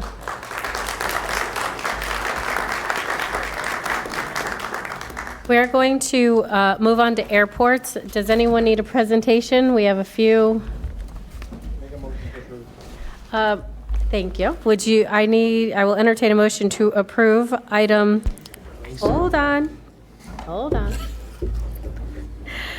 First, we're going to start with 6A1. I have a motion by Commissioner Flores. I have a second by Commissioner Powell. All in favor? Wait. Hold on. One second. Commissioner Woodward. Just for the sake of the public who may be watching on this one, can you say that we are, or explain that we are voting on a valet service for the airport? Just a brief explanation? Okay. Sure. This item will provide for online pre-booking reservations and valet services at the airport. We expect it'll take probably 3 to 4 months to implement the new services, just because we're buying equipment, have to hire staff in order to start the services. But Did you say 3 to 4 months from now? 3 to 4 months. Oh, that's exciting. Yeah. Okay. I just wanted to make sure that the public knows perhaps March or April of next year, we will have valet parking at the airport. Thank you so much for bringing that up. Any opposed? Please see that that motion carries 7-0. Moving on to 6A2, I'll entertain a motion for A and B. Commissioner Flores is the first. Second by, we'll give this one to Commissioner Sacks. All in favor? Any opposed? Please see that that motion carries 7-0. Moving on to 6A3, A and B. Commissioner Flores is the first. We'll give this one to Vice Mayor Woodward. It's the second. All in favor? Any opposed? Please see that that motion carries 7-0. Moving on to 6A4, A and B. Commissioner Flores is the first. Commissioner Sacks is the second. All in favor? Any opposed? Please see that that motion carries 7-0. Commissioner Marino, you're recognized. Actually, I would like to comment on item 6A5. Okay. If you'd be so kind, this is about stormwater drains. And I know this not for all over, but we do see a need for mapping all of our stormwater drains. Is there a plan in the future for mapping of the stormwater system that pertains to the airport? I don't think we have a current plan in order to do that, but I think that's a great point that we should include that in our annual facilities report. We do have those conducted every single year, and we can ensure that those are also inspected as well. I know that we've had several issues in the north end of the county where culverts have been collapsing. So just want to put it out there that there may be a need in the future for an overall mapping of all of our stormwater drains. And just for the board's benefit, engineering has been spinning up an operation like that and mapping all of the drainage structures, culverts, things of that sort, keeping airports and then other facilities in mind, parks, things of that sort as well. Good point, and if we need to expand it, we'll expand it, but the framework for that is in place. Thank you. We are also working in a long-term asset management plan that'll identify all of our assets using GIS technology. So certainly this is something that'll be included in that process. I believe it'll probably take us a year or so to gear all of that up, but that's something that we're moving forward with. Thank you. Thank you for answering my questions. With that, I'll make the motion to approve 6A, 5, A, and B. I have a first from Commissioner Marino. I have a second from Vice Mayor Woodward, and I still have comments from Commissioner Flores. You're recognized. I just want to take this opportunity to commend you on having the parking lot completely full. I got my message on social media. I was super excited about that. That means that there was a lot of people traveling and coming and visiting Palm Beach County. Hopefully they weren't all leaving. But regardless, I was very excited to see that. And I understand that you guys have the master plan coming before us sometime soon for the airport. For Palm Beach International? Yeah, is it the safety? So we're in the process of updating, we'll be coming back with an item for an update to the overall master plan for Palm Beach International, primarily focusing on airfield and some key areas at the airport. We're also working on all of our general aviation master plans right now. That's the one. Okay. I'm excited to see that. Thank you so much. We have a first and a second. All in favor, say aye. Any opposed? Please see that that motion carries 7-0. Thank you. Thank you. Moving on to the Office of Financial Management and Budget, 6B1.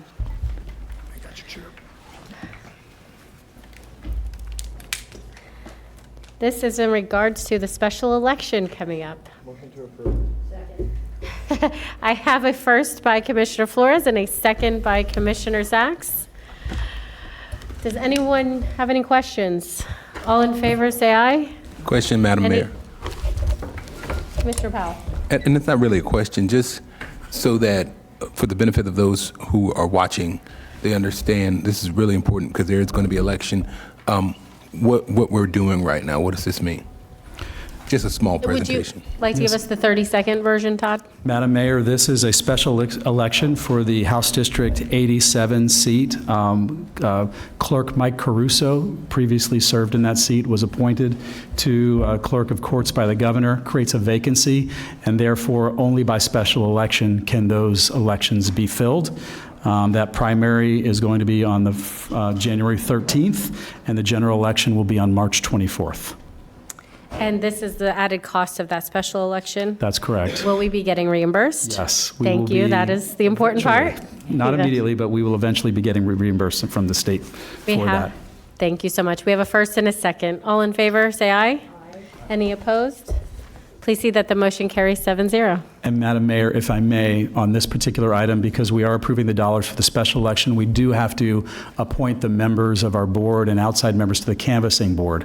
And so if we could get a motion to appoint Commissioner Maria Marino as a substitute member serving on the canvassing board for the HD 87 primary and general special elections in the 26 uniform municipal and potential runoff elections in place of the chair to the BCC. And then in addition, as an alternate member seat, a motion to appoint Commissioner Greg Weiss, Commissioner Joel Flores, Mr. Erwin Jacobowitz, and Mr. Robert Shalhoub per Section 102.141 to serve in that capacity for those same elections. Hold on. Commissioner Powell. Thank you, Madam Mayor, and I would definitely agree to having those members of our board appointed. I just want to make sure that we confirm in here January 13th, 2026 is the primary. Mr. Von Laren? That's correct. January 13th, 2026 is the HD 27 primary. March 24th of 2026 is the general election, and then our municipal elections are March 10th, and then March 24th, the same day as the general for the HD 27 for the runoffs, if there are any in those municipal races. Thank you for that. So those people who live in that particular district, just be cognizant and aware that you do have an election coming up for a state representative, and that's pretty important. Thank you. Yes. Thank you. I had a first by Commissioner Flores and a second by Vice Mayor Woodward. All in favor? Any opposed? Please see that that motion carries 7-0. Thank you. Thank you.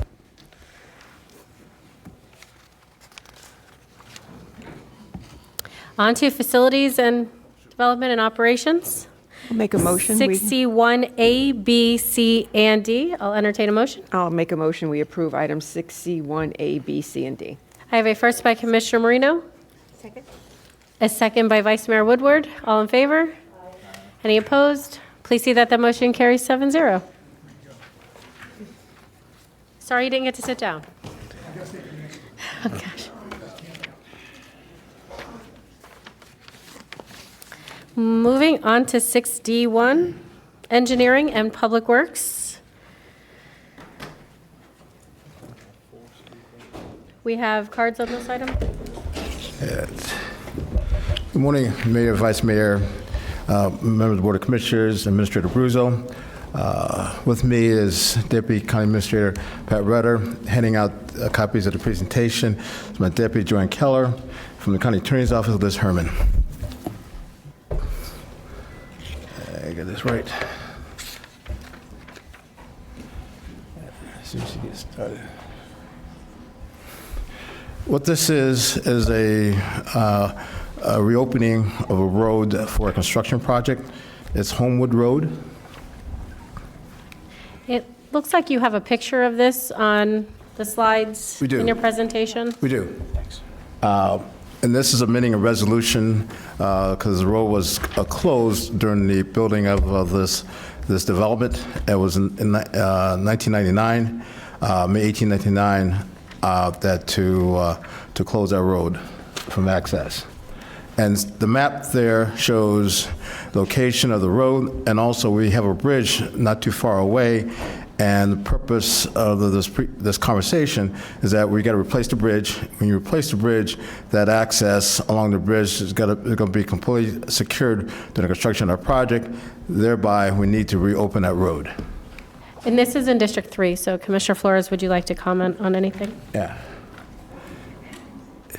I think this is pretty straightforward. It's, we have to do maintenance on a particular bridge. We met with the residents. We did a little town hall maybe a month and a half ago. I think some of the people that are going to speak are some of the people that attended that particular meeting. But we have to reopen this to be able to repair that.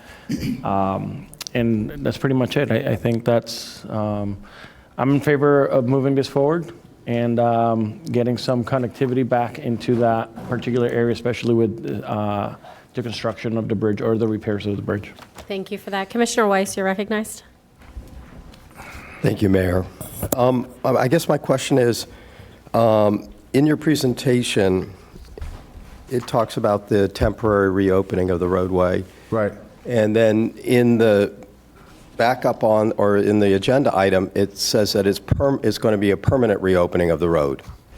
Right, so initially in our planning process, we looked at just for the construction, but in more conversations with the district commissioner, let's look at a permanent reopening for the connectivity standpoint. So, yes, sir. Was this discussed at the meeting with the residents? Yes, sir. The permanent opening? Yes, sir. All right. And we do have some cards, Commissioner Weiss. I believe they're here to speak. Yes, you're recognized, Commissioner Flores. And then the last item that I want to bring up is in that particular picture in your screen right now, on the top left corner, you see that, I think that's the bus depot, that's correct. Bus depot. I think that was our primary concern, is where those buses are going to be turning. And we have talked to the school district to make sure that they continue on taking a right turn out of that bus depot instead of going into the community. We're going to put signage on there to prevent those buses from going into the neighborhood and cutting through. So we are working with the school district. We're also going to putting some signage up there to prevent that flow of traffic from the buses out into the neighborhoods. Thank you. If you would, please take over for cards. Okay. So we have, it looks like we have five non-speaking comments, which will be submitted to the clerk. And then speaking, we have Deanna Matty, Billy O'Brien, Gary Dukes, and Carolyn Dukes. And we have 2 microphones, so everybody please come forward.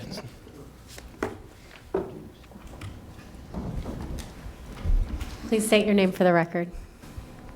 Good morning. My name is Diana Matty. I'm here in my civilian capacity as a resident of Santa Fe Road, the area which is will be serviced by this construction project. Madam Mayor, Madam Vice Mayor, Commissioners, Administrator Abruzzo, and staff, thank you for your time.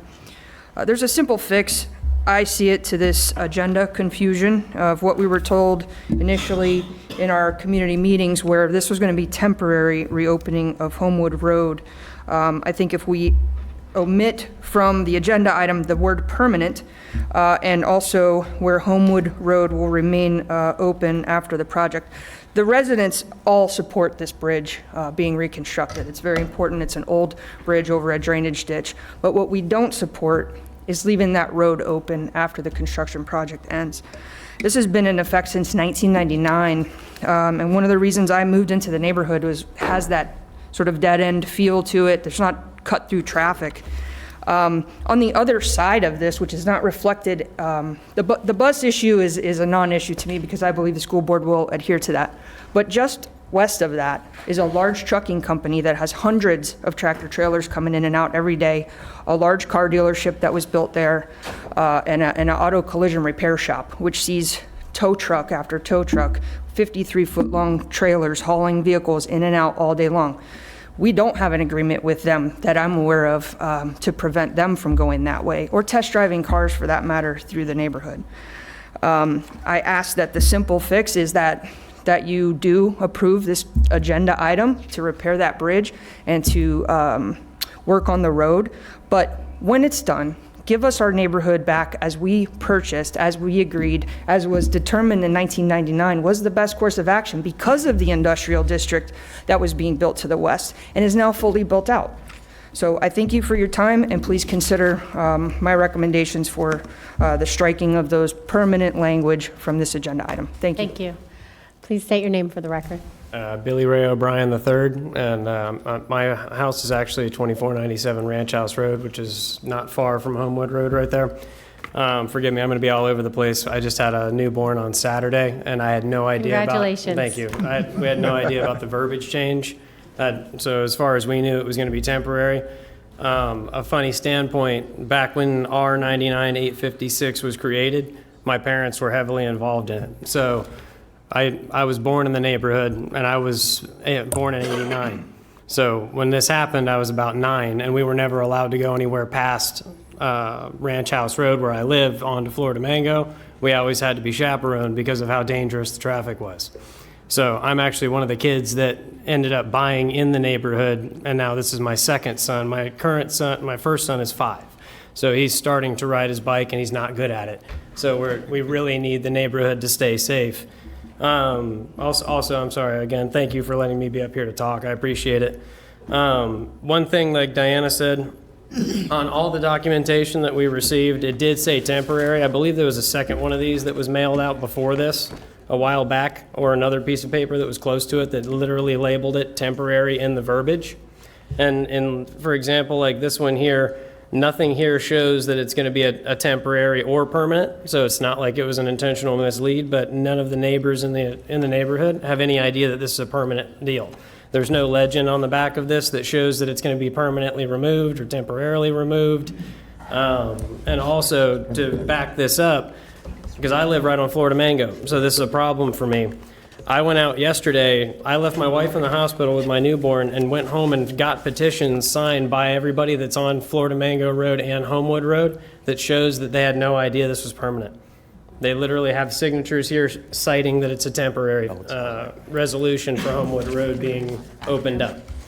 So I don't think we should continue this motion with it being a permanent fix. I don't see any benefit to our neighborhood having the gate open, like the doors open. I appreciate everybody working with the school board to try to prevent this, because in R99-856, if you actually read that, it states that they were worried about everybody with the traffic with the industrial area and the safety of the neighborhood because of kids and transportation and such. I agree that also the dealership is going to be driving down that road. They're going to do test drives. They're going to do drop-offs. And I don't know how much else to put to it. It's not going to add anything to our neighborhood, and I think it's unfair that my other neighbors, if I can prove that 37 or 32 people on that road didn't know that it was permanent, that means that the rest of the neighborhood is not here in person being spoken for. So at the very minimum, if you're going to try to push the motion, I think you should push it at a later date where we can verify with all of the residents, because I don't think this is fair and I don't think they know. Thank you for your comments. Thank you. Please state your name for the record. Hi, Gary Dukes. May I Yeah, interject? excuse I me, apologize. Mr. Dukes. Commissioner Flores, you're recognized. I just want to clarify. Can you go over all the notices that went out in the meeting? Because I think that's a little misleading that we didn't notify the residents. I just want to clarify that. Okay, so the initial notices that have been sent Please out. state your name for the record. Thank you. Joanne Keller with the Engineering Department. The initial notices were sent out a couple of years ago, and the initial notices did include the words temporary reconnection. That has been since updated since the neighborhood meeting to show a reconnection without the word temporary in it. Thank you. And all of the notices that went out were sent out that way, correct? The initial ones were all sent out showing temporary, and the most recent one was sent out So that that was way. 2 years ago, but all the ones that have been done in this last 6 months. The one that was sent out last week, yes, which is the most recent one, last week. Last week, and then we had a town hall previous to that, First, correct? yeah. Thank you. I just want to make sure that it's clear for the record. Commissioner Sachs, you're Yeah, I recognized. appreciate it. We have, okay, two excuse me. copies of it. But this is what we're going to do. I want you to file, with the mayor's permission, the signatures that you have of the residents of that street, okay? I want that filed with the record. And then what we're going to do, with mayor's permission, of course, is we're going to find out exactly what happened with regard to notice is extremely important. Secondly, let me ask the engineering department, Mr. Ricks, what would it take to satisfy the residents of this street? Well, because of the construction, you will have to close off Florida Mangle, and so we have to reconnect the road during the construction. It's a $2 million project. It'll take 9 to 12 months to finish the construction. So during that period, the road will have to be reconnected for the construction. Now, once the construction is done, then that road could be closed back up like it was before, or it could stay reconnected. So in the engineering world. Right.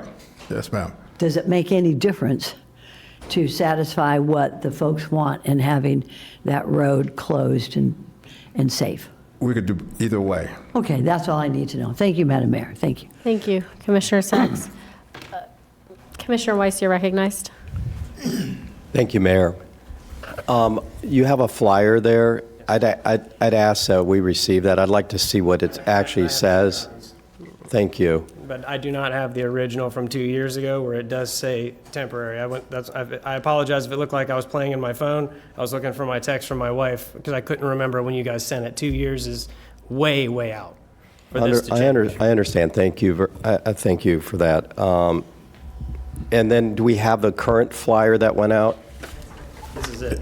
That is the current one. Okay, Yeah, so we'll take a This is look the one at. that states September 29th meeting that I couldn't attend because unfortunately my wife was pregnant. I understand. Thank you. Excuse me, Commissioner Weiss, I have a question for Attorney Kaufman. Do we need a motion to receive and file that, or can? You actually don't. He can just submit it to the clerk. Okay, thank you. All right. If you would please submit the petition Or he to can the give it to clerk. me, yeah. We're please. happy to And take This was it. done last night. I left my wife and kid in the hospital to go do this because this has to get done. Thank you. No, thank you. Vice Mayor Woodward, you're recognized. Thank you, Mayor. For my own clarification, when you said the one from 2 years ago explicitly stated temporary, and then the one that you sent out this time says reconnection, is that, because you actually just said reconnection, I mean, is that meant to let the general public know that this is permanent versus temporary? So 2 years ago, just like staff indicated, that it was a temporary connection during the construction. We had a town hall meeting on the 25th. We sent notices out about 1,000 residents, and we had the word permanent in that flyer. And then for this meeting, we also sent another series of notices, 1,000 notices talking about a permanent reconnection. This flyer says permanent? Yeah. Can we see that flyer that you sent? Sure. Because we don't have it. Yeah, should be. I mean, I think you hear from the board, it is a little concerning if we're saying that if the public didn't know, and if we're just using the word reconnect, and that's meant to tell them that I'm concerned that that's not sufficient. It's the same flyer with a different date. Where does it say permanent? It doesn't. Oh. It says reopened as an Alternative route, the same thing I have circled here. Which is, we're good with the construction. I guess my It just says question for, reconnection. excuse me, sir. I'm sorry. And my question for this, in this motion, I mean, if we were to go ahead and approve this as temporary, and you wanted to later have a little more neighborhood perhaps follow up to then decide on the permanence of this, is that something that we could do today, change it back to temporary, and then there could be community follow-up? I mean, who knows, maybe once it's reopened, the neighborhood would love it, but not to make that decision today, but not hold up the bridge process. Is that? That's doable. Okay. Yeah, because the temporary is necessary in order to do the construction project. Now, once it's opened up, temporary for the construction project, and the construction project is done, we could definitely have more engagement with the community to see how they feel was, because it'd be 9 to 12 months while that road is open during the construction, and get some more feedback from the citizen, and then come back to the board for a final recommendation. Okay. I mean, I would like to hear more from the district commissioner at this point, but I am concerned if we've sent out notice that, sometimes language to us, it's very apparent that what we meant, but we have to be explicit when you're changing something from temporary to permanent, and really, maybe even some big bold letters so that people absolutely know. Even if it's in the fine print, I'm just a little concerned that isn't sufficient. And I would not be comfortable at this point voting on permanent. But again, there's more lights, so. Commissioner Sachs, do you mind if we get through public comment, or do you want to speak now? Well, I just want to be sure to stay on this topic if I could. When you come back, and I think that's a good suggestion by the Vice Mayor, when you come back, I want to know the engineering difference between the two issues, whether it's permanent or temporary. And when I asked you that question a few minutes ago, there didn't seem to be a difference. And so if there is a business difference, then we need to hear about it for the businesses that are close to this bridge. But if there isn't, when you come back, which I think I agree with the Vice Mayor, will come back, I want to know what the difference is. Because initially you said it was going to be open and not permanent. Now you come back and it's going to be permanent. Well, I want to know what was the compelling reason to change it from from open to non-open. And you can do that when you come back. But make sure that we all 7 have those reasons stated before we come and hear testimony. If you could, Mr. Ricks. Yes, ma'am. Thank you, sir. Is it Mr. Duke?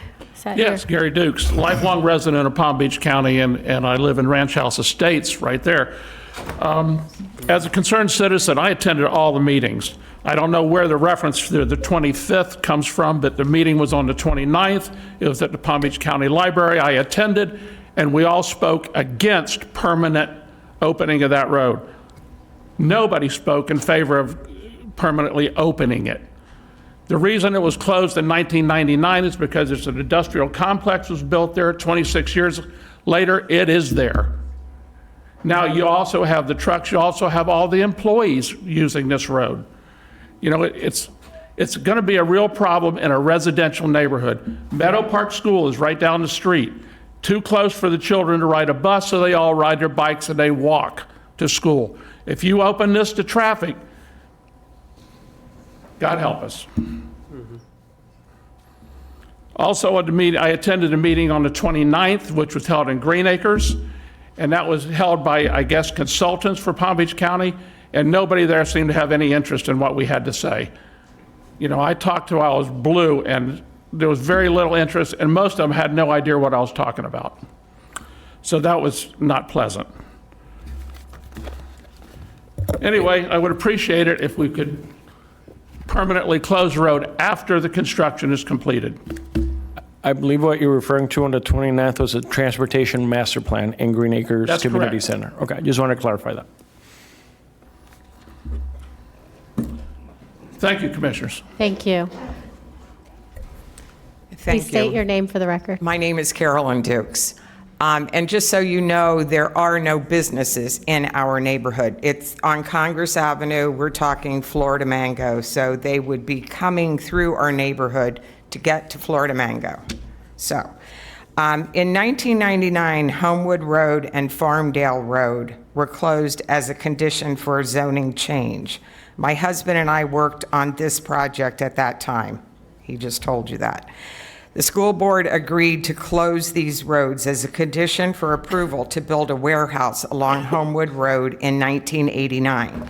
Development of the parcel by the school board was delayed and the roads were not closed.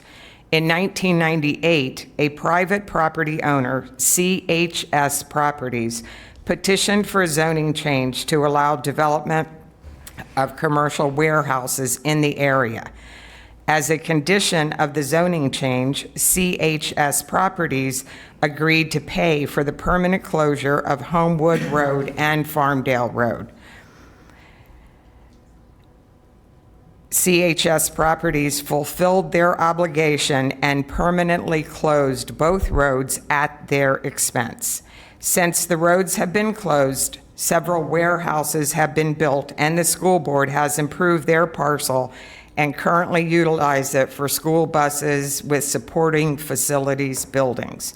Many of the residents in our neighborhood bought their property because of the quiet traffic in the area. The resolution that closed the roads, R99-856, suggests that the Department of Engineering and Public Works has adopted permanent closure of county local streets to traffic, and it's ED-0-013, which outlines the procedures for closing local streets. The residents in this area have the understanding that the closure was permanent and would never be opened. While we do understand the need to open Homewood Road temporarily, we respectfully request it be closed as soon as the bridge work along Florida Mango Road is completed.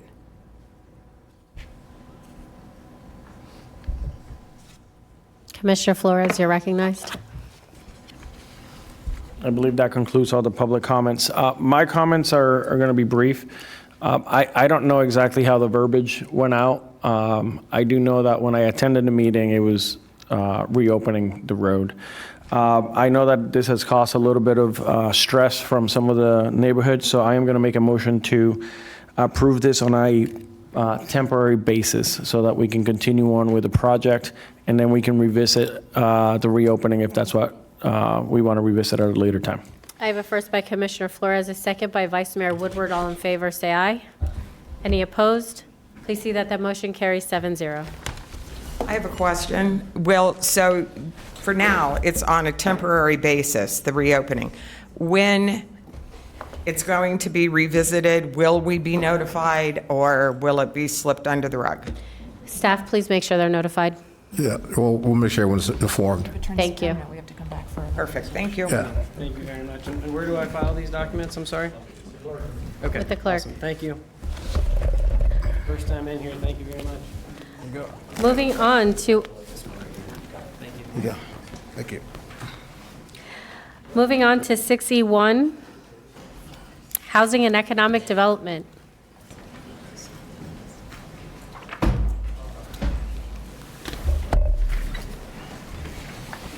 Commissioner Flores, I need you for cards.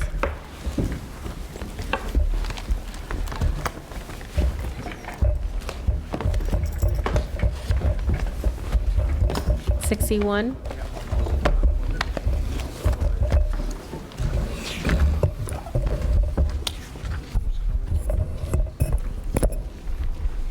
Do they have the same people?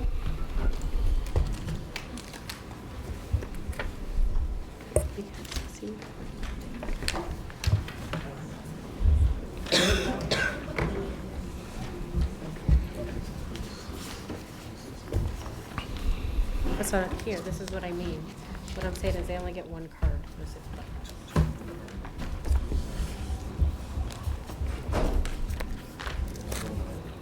We don't have one person trying to 3 minutes on this and 3 minutes on this and 3 minutes on this. Okay.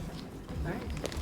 We're gonna, do you have a brief presentation? Does anyone need a presentation? Okay. Would you like to proceed? Yes. Question, Mayor. Let me introduce Howard Falcon, County Attorney's Office, Tammy Fields, Deputy County Administrator, Carlos Serrano, our Deputy Director, and Jeff Bolton, our Contracts Manager. As we go through the items, would you like us to go through them one by one, stop, or just go through the presentation? What's the will of the board? Just do the presentation. Okay. Thank you. Thank you.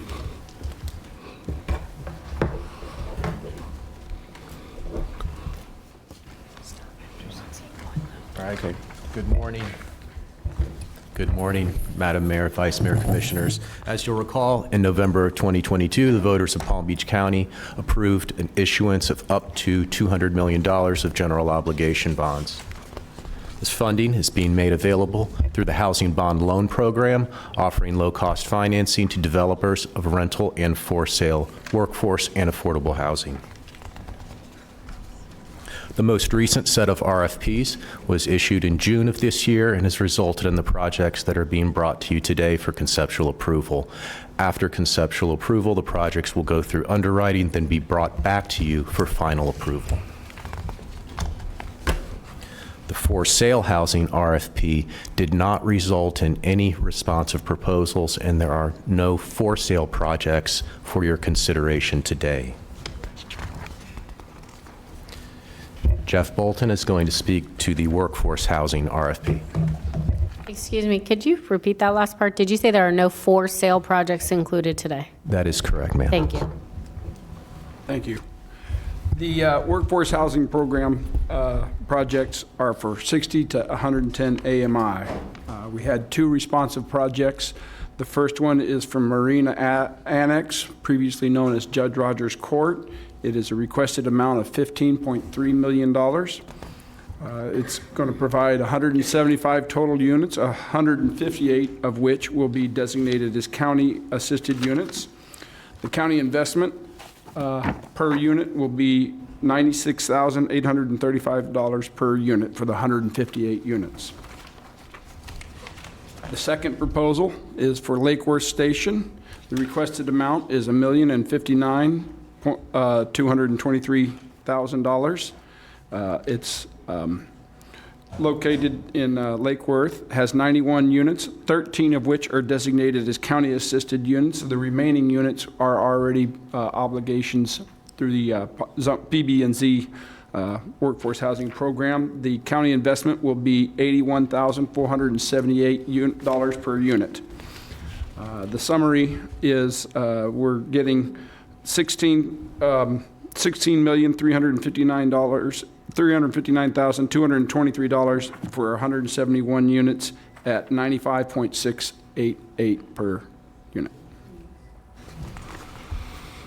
Through the Affordable Housing RFP, there were 6 projects recommended for approval. The first was Wave at Potomac, entails construction of 200 multifamily units in unincorporated West Palm Beach. All of those units would be county assisted. The developer, Onda Housing Group, requests a $10 million loan towards the $77 million total development cost. The county investment would be $50,000 per unit. Residences at Country Grove is construction of 106 multifamily units in Wellington, all county assisted. The developer, New Rock Companies, requests $10 million towards the $51 million development cost. The county investment would be $94,340 per unit. The Residences at Country Landing is essentially a twin of the prior project there and is located on an adjacent parcel of land, 106 units, all county assisted. Another request for $10 million loan towards a $51 million development cost at a county investment of $94,000 per unit. Residences at Martin Manor is construction of 105 multifamily housing units on the site of the Boca Raton Housing Authority's former Dixie Manor project. Boca Raton Housing Authority and its partner Atlantic Pacific Communities request $4.9 million towards their total $48 million development cost. All of the units would be county assisted at an investment of $47,495 per unit. Arise is the construction of 149 multifamily units in Lake Worth Beach. Paxton Development Group requests a $13.9 million loan towards the $55 million development cost. All of the units are county assisted at an investment of $93,431 per unit. Peace Village project is new construction of 104 multifamily units in unincorporated West Palm Beach. Green Mills Holdings and its partner, United Congregation Church of Christ, request a $5.1 million loan towards the $38 million total cost. All of the units are county assisted at an investment of $49,760 per unit. In total, the 6 recommended affordable projects request $54 million and would result in 770 county-assisted units at an average investment of $70,238 per unit. And Mayor, Vice Mayor, Commissioners, the next 3 projects are 3 projects that are not being recommended for approval. I will share with you that one of the categories of scoring dealt with leverage. Any project that was requesting more than $125,000 per unit did not score well in the project and ultimately did not meet the 70-point threshold. The first project I'll present to you is 7th on Haverhill. Their request of $7.441 million, 101 units, 40 of which are county assisted.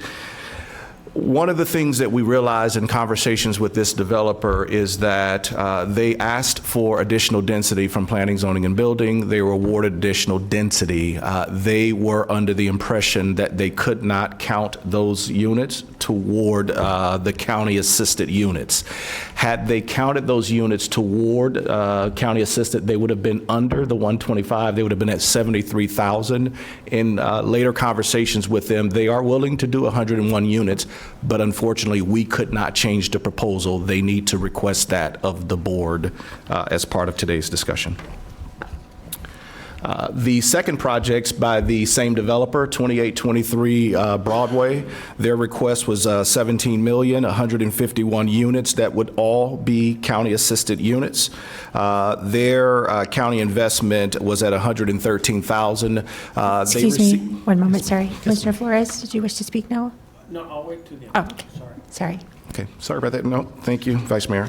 They scored a few points in leveraging, but they're doing, as other projects, a multi-story project with parking and commercial, and so that could have had some impact on their scoring and such. That project did not ultimately meet the 70% scoring threshold, and they're here today to talk to the board about that. And then the last project, City View, a $13 million request. They're doing a project in the city of Boynton Beach, 90 units, all of which would be county assisted. They too, multi-story building with parking and with some commercial space. Ultimately, it drove up the cost on those projects, that project, and they ultimately did not score well. They're here today to also share some information with the board today on this particular project. And I'll stop there, if that's okay. Those were the three projects, and then there are a couple other slides that are more summary slides. Thank you for that. Commissioner Flores, you're recognized. Yeah, I want to go back to the 7th on Haverhill. Okay, go over that again, why they did not score well, because I'm seeing here that there's going to be 101 units that are under 60% AMI. However, it also says that there's only 40 designated county-assisted units. Yes, sir. Confusing. So they were under the impression that they could only commit 40 units because the other units that they have in the project were attained through a density bonus. If this was a workforce housing project, we could not have counted those units. But because they actually requested additional density to do more affordable housing, we could count those units. And so as we spoke with them after the process began, they understood a lot more that, oh, we could have counted all 101 units, and we're willing to count 101 units. That would have brought their leveraging score down to 73. They would have received $73,000 per unit. They would have received the maximum points in that leveraging category, and they would have been in the recommended category today. So if they're willing to do that today, could we not technically go and approve this because it would qualify?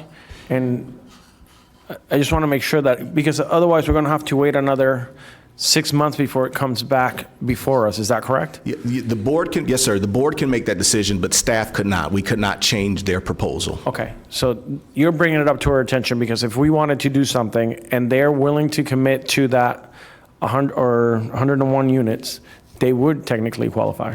They would have met the scoring criteria and they would have been recommended for funding, yes, sir. Do we have a representative from this particular project? Yes, we do. Daniel Markowitz. Good morning, Madam Mayor, Vice Mayor, Commissioners. Danny Markowitz, Trey Bell Housing. Would you care to explain how we can, are you willing to commit all 101 units to this 50-year county assisted units? Yeah, 100%. It was, honestly, it was just some miscommunication during the question and answer segment of the workshop that staff ran. We were, like Jonathan Brown said, we were under the impression because of the way we attained our density that we were only allowed to use 40 of those units to apply for funding. The project was presented to the commissioners a couple times, to planning and zoning a couple times. It has always been 101 units of affordable housing. It's always been 60% AMI or below. Again, it was just a miscommunication between us and staff that made us submit an application as what you see. But yes, we're committed to all units being affordable, all units carrying the 50-year restriction. That's always what it was going to be. Unfortunately, like I said, it was just some miscommunication, and that's what we submitted. Okay. Personally, I would be in favor of moving this forward if we have that commitment today. And from what it sounds like, it would qualify if that mistake wasn't. Is that correct? Yes, sir. Okay. And then regarding City View, what was the issue in this one? City View, their costs per unit ultimately led them to not scoring well. There were some other minor things, but that was the primary thing. Had they received maximum points on cost per unit? But in talking to the developer, they shared why the costs were, again, increased. From a staff perspective, while we understand it did not change necessarily, we couldn't change the proposal, and we shared with them to come today, share with the board, and the board can make a decision. Okay. This was not so easy, it sounds like. This was a little bit different. It wasn't because they're committing all the units, and all the units being committed still did not qualify. Did not, yes, okay, sir. so I'll leave this one alone. But the other one I would be in favor of moving forward. Yes, sir. I'm going to ask my board, can we get through public comments and then we'll do another round? Actually, could I ask the previous gentleman a question who was up here? Okay, if we're going to do that, then Commissioner Weiss is actually recognized first. Thank you. This really has to do with the process. I need a better understanding of how we communicate with our partners that they didn't understand how to do this properly. Is there an opportunity for them to come and talk with you all before they submit their proposal? Yes, sir, Commissioner. And we believe we communicated the information, but we understand how there could be confusion because the workforce housing requirements are different than the affordable housing requirements under the bond program. The RFP clearly shows that if you were to, you're using units gained through density bonus for workforce housing, you could not. And so we just think that there was the confusion there. Understood. Okay. Have you come up with a way to help make sure that going forward? Yes, sir. We will just make it more explicit that that's workforce housing. It doesn't qualify, but affordable. Yes, sir. Yeah. Okay. Very good. Also, I noticed in your slide, in your previous slide, you're counting the total cost or your square footage cost includes the non-residential portion. Why? Because our bond doesn't apply to that. Why are we using that in the calculation? The total project cost is just the total project cost. We understand from the housing perspective that our dollars are going to go specifically to the housing units.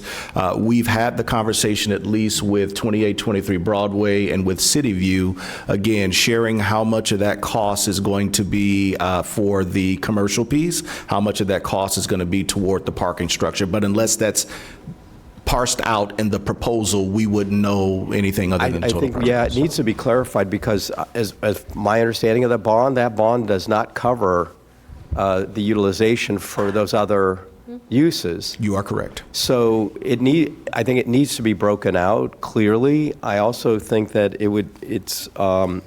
because the other thing is, as we're looking at these, I mean, the variation of cost per square foot is substantial. I think I noted it went from 312 to 450 a square foot. That's $138 a square foot. It's a very big difference. And as we're trying to get as many of these units built, and obviously we want them built well, but that's a big difference in the cost, and to be able to better understand and honestly, I mean, it's to better utilize the resources we have, you would give a preference to those that are able to do it at a better price. I would think we all benefit from that. Go ahead.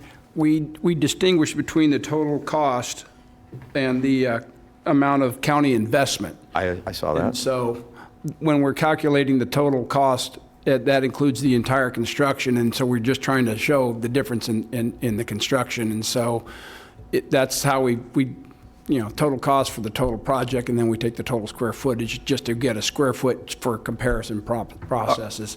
But I think, Mr. Bolton, I think we would, at least maybe my simple mind, to better understand this is to look at the residential portion of these projects, if they're, in some cases, we're looking at mixed use. Typically, we don't. And in we one could case, ask it's a for it. church. We'll have to ask for it in future, but typically, we don't get a difference in just And these are an understanding, especially the one, in the case of 7th on Haverhill, where it's actually the church is underneath. That's a first time that's happened, and so understanding that there's a difference there, but yeah. Just to give us a better understanding, and I'm happy to wait to put my comments on these until after we hear from the public. We can certainly gather that information during the underwriting process that follows conceptual approval and have that level of detail available for the board when we come back for final approval. And as a heads up for everyone, we are going to stop at 12, and we will take a lunch then. So, Vice Mayor Woodward, you're recognized. Thank you, Mayor. My question is on the stack, and that's the listing of the different funding sources. And the 7th on Haverhill, I understand that the units part was, maybe there was a miscommunication there, but if I'm looking at this correctly, we are actually higher than the first mortgage with Capital One. And did we not put something in the parameters before that? I mean, this was meant to be gap financing. And if we are higher than the first mortgage, then we're not gap financing, we're financing. So, and I believe that happened on the 7th on Haverhill and the City View, where we are higher than the Citibank loan. Could I get an answer for that? Yes, ma'am. So what you'll see in certain projects are the low-income housing tax credits, and because of the tax credit part, which again ultimately lowers the need on that first mortgage, it's the work that they've done that this board has requested to secure additional low-income assistance financing for the project that brought us under. But it's really the tax credits that they were successful in securing. So I hear what you're saying in terms of their first mortgage, but it's a testament to their ability to secure the additional dollars that has brought their first mortgage down. Ultimately, once it goes through financing, we'll see where the numbers. Well, I can appreciate that, but the second mortgage is the taxpayer-funded bond that the people will have to pay back on their property tax bills, and they're already paying this back. So just a little concerned that the bank is getting to loan them less, not us. So, I don't love that, and I think we've somewhat discussed this before. Was it Village of Valor that kind of got kicked back, and then they came back with an impressive stack? They have found multiple partners, some additional equity, and we're getting ready to break ground on that one. So I would not want to move forward with this just because they're going to give us the additional units. I'd like to see some other entities have a little more skin in the game, and if they're able to get these tax credits, then ask us for less, not the bank. So Yes, ma'am. that's my opinion on that one. On any of them that are, if you're getting these, that you can ask for less money, I would request that you ask the taxpayers for less, please. Yes, ma'am. Commissioner Flores, you're recognized. I just want to comment on Commissioner Woodward or Vice Mayor Woodward's comments. I think if we're going to take that approach, then we have to change the guidelines to apply, because that changes everything on how they're submitting. Those rules were not stipulated in advance. So when they submitted this round of funding, that wasn't stipulated. So they didn't know that that's a criteria that we're requiring. So if we're going to do that, and I'm in favor of doing that moving forward, but it's changing the rules or the guidelines that we are, when we ask for, bids or proposals, that we do that in advance so that they know, because it's unfair for us to now to judge them on something that they weren't told before. That's sort of where I'm going with that point. Understood, Commissioner. And one of the things we had focused on a lot more were the caps that the board has set, and we were making sure they were under the caps. What you'll see, at least with 7th on Haverhill and with Broadway, one of the other things I think that helped reduce their amount is that the positive arbitrage, the monies that they're receiving from their bonds that they could take back as the organization, they're reinvesting into the project. That too lowers the amount that they need on their first mortgage. I would imagine that's probably how they got lower than us, is the monies that they could have taken back themselves, they reinvested it into the project, and it shows as the positive arbitrage. Can I respond? Vice Mayor Woodward, you're recognized. I would just like to respond to that, and thank you for, this has been a work in progress that we've been trying to, as projects come along, we see something where it's like, wait a second, I don't like that. We don't know that till we see it. However, this project is recommended for denial anyway, and so is the other one that is higher. So, I mean, it's already recommended for denial based on the square footage costs, and I would argue that this, even though it's not explicitly noted that you can't go above, I would still recommend denial for both of these. So. Madam Mayor, if I may also clarify that any of the projects that are recommended for denial, that is without prejudice, so that in any future rounds, if a project wants to resubmit, they will be free to do so. Commissioner Marino, you're recognized. Thank you. I would agree with Commissioner Vice Mayor Woodward, and I also just want to say that we have an RFP process for a reason, and when we on the fly here change that process, I don't know what we're saying to the community at large. So I would like to see if the folks want to come back because they're being denied without prejudice. I would see that. I mean, I'd like to keep our RFP process intact, and those are my comments. Commissioner Sachs, you're recognized. Well, I agree with my colleagues, especially when Commissioner Flores brought up the fact that we had denied this one company, but there was a miscommunication. Now, are we going to amend the, and I'm looking at our attorney, can we amend the request and now from that denial put forward a support of it? Or is this really ready for prime time here? I'm very hesitant on this proposal because it seems like if there was a miscommunication by one, were there miscommunications by others? And if we deny it without prejudice, then are we going to put that out for RFP again? Frankly, I'm confused, Mr. Brown. And I think Commissioner Flores had a very good request. The developer came forward. He said there was a miscommunication. So do we move forward on the denial, or do we move forward, or do we, Madam Attorney, what do we do here? I personally think the RFP is the RFP. And if they did not comply with the terms of the RFP, then they should go into the next round. The board always has some discretion to determine that the decision that was made in accordance to the criteria of the RFP was not the same decision that you would make. But it would be unfair to change the criteria of the RFP at this point in time. I agree, I absolutely agree. It should be changed before the next round, and then they can incorporate the concerns of the board. So in other words, if there was a miscommunication, it's denied without prejudice, he's got to come back. Correct. Okay. All right, it seems a little bit, Mr. Brown, seems a little bit tenuous here. We're dealing with housing that everybody needs.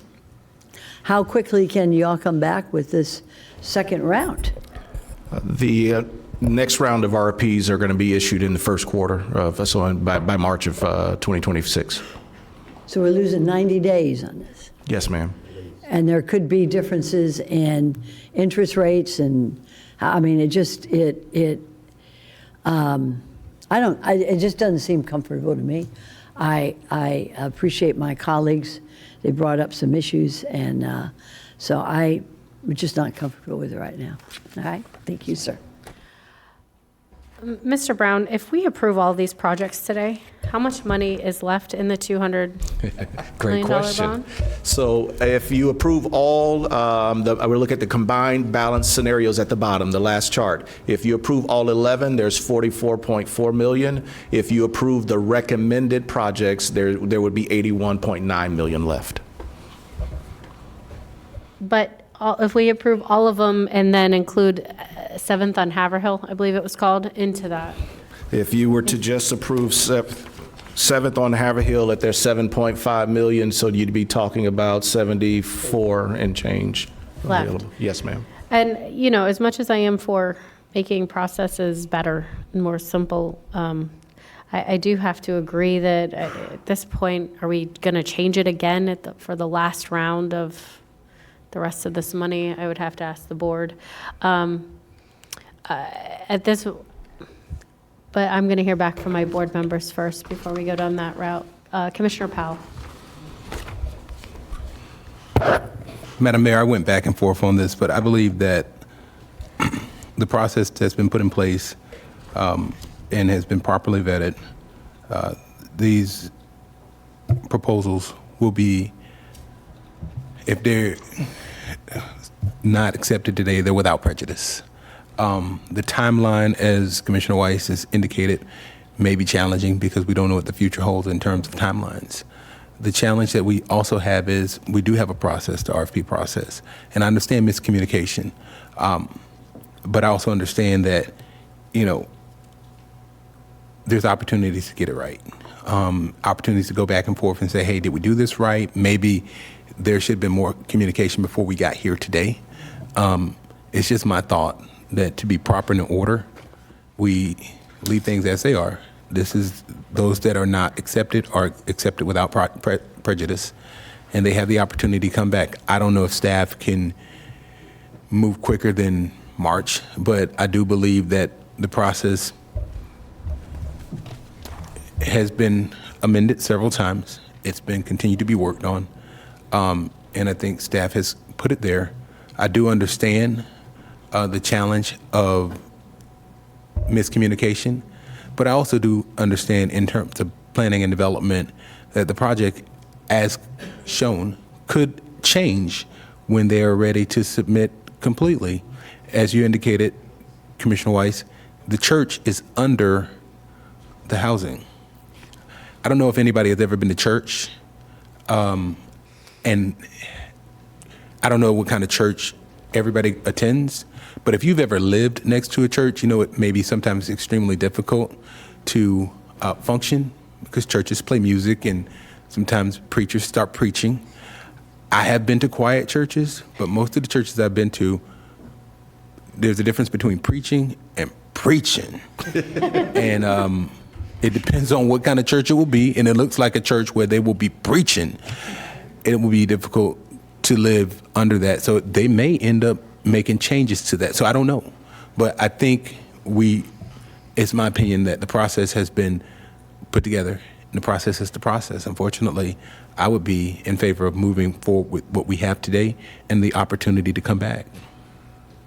Attorney Kaufman. I just wanted to clarify, of course, this is the commissioner's policy that we're talking about. So the commissioners have the right to say that they would like it done sooner. It's your timeline, and staff is going to focus on your priorities. So obviously, you would have some input from the from your administrator, but it is your priorities that we're talking about. So I think this board should not be hesitant to make your wishes known. Commissioner Weiss, you're recognized. Thank you, Mayor. You know, this is understanding it, and I think, and listening to where a lot of my colleagues are, I mean, clearly, had they put the numbers together as they were eligible to do, this would have qualified for support. So, and honestly, I was going to, before our county attorney spoke, was going to ask that, one of the things I had asked for before was that we not do this in rounds, that we just allow these projects to come in as they come in so that, we can get them built as quickly as possible. But that being said, what I would ask then is that I would go along with approving those that you all have approved, but with 7th on Haverhill would support the denial as long as they can bring it back in January and have it resubmitted in January to you, so we don't just drag this thing out, because they're ready to go. And they've got everything in place that they need. I also agree with Commissioner Flores, and I support what Vice Mayor said. However, we don't change the rules behind us. We can do things going forward, and in this case, the tax credits. That explanation is a solid explanation as to why the mortgages are where they're at. So. If I could go ahead and make a motion to approve the items as supported by staff, with the denial of those denied by staff, with the with the requirement that 7th on Haverhill be brought back in January for rehearing. Hold on, one sec. So we have a lot of cards before we can vote, but I do have a motion. So you don't want to include 7th on Haverhill to be approved today. You want to postpone it till January? Correct. And that's the motion. Do I have a second to that? I'll do a second, but I think Jonathan wants to speak. Just a question, Commissioner. So when we established the bond and it was approved by the voters, we talked about a competitive process. Do you want us to open up the RFP in January for all projects, or are you saying just 7th and Haverhill? I just want to make sure we're clear.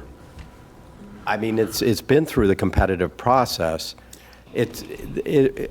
Honestly, I mean, we would call this a Scrivener's error, or just it was because the units. There's 101 units there that are going to be built, that are all going to be affordable. May I recommend an amendment to that motion? Go right ahead, Mayor. Could we at least approve 7th on Haverhill? Because I think everyone, when I was listening, was liked 7th on Haverhill for the most part. If not, then they could come back. But then does that interrupt our RFP process? If the board decides either way on 7th and Haverhill, the next step is to send it to underwriting, because that's really going to be the telltale for you if each project passes underwriting. And then we'll come back for a final, but it needs to go through underwriting. Okay, so we'll leave that. We have a second by Commissioner Flores, but we have comment cards, and I have commissioners who still want to speak. I was going to try to get to our people that are here to speak publicly, so they're not waiting for us to go to lunch and come back to speak. Does anybody can we try to let them get through public comments? I just want to make sure this is a denial without prejudice. Correct. So that they It'll can be come without back, right? So the record prejudice. has to be clear, denial without prejudice, so you can come back in January. I just wanted to make the record clear on that, Mayor. Thank you. Commissioner Flores, you're recognized.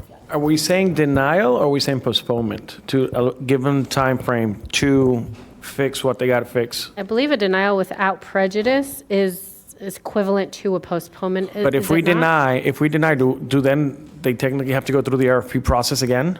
So wouldn't it be better to just postpone, give them time to fix with you guys what the error was, and then come back to us in January?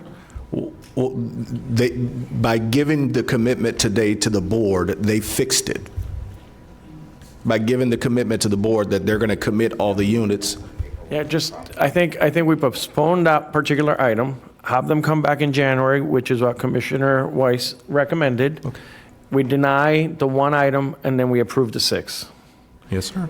Okay. Is that an amended motion? I'll take it. Is that good? Okay. We have a first by Commissioner Weiss, a second by Commissioner Flores. We do have a multiple amount of public speaking cards, so we're only going to give 2 minutes to try to give everyone a chance to speak. Please call them up, Commissioner Flores. There are two podiums, so please come up, line up behind each other. I have Pastor Shayla Harvey. I have Justin Gilbert, Linda Odom.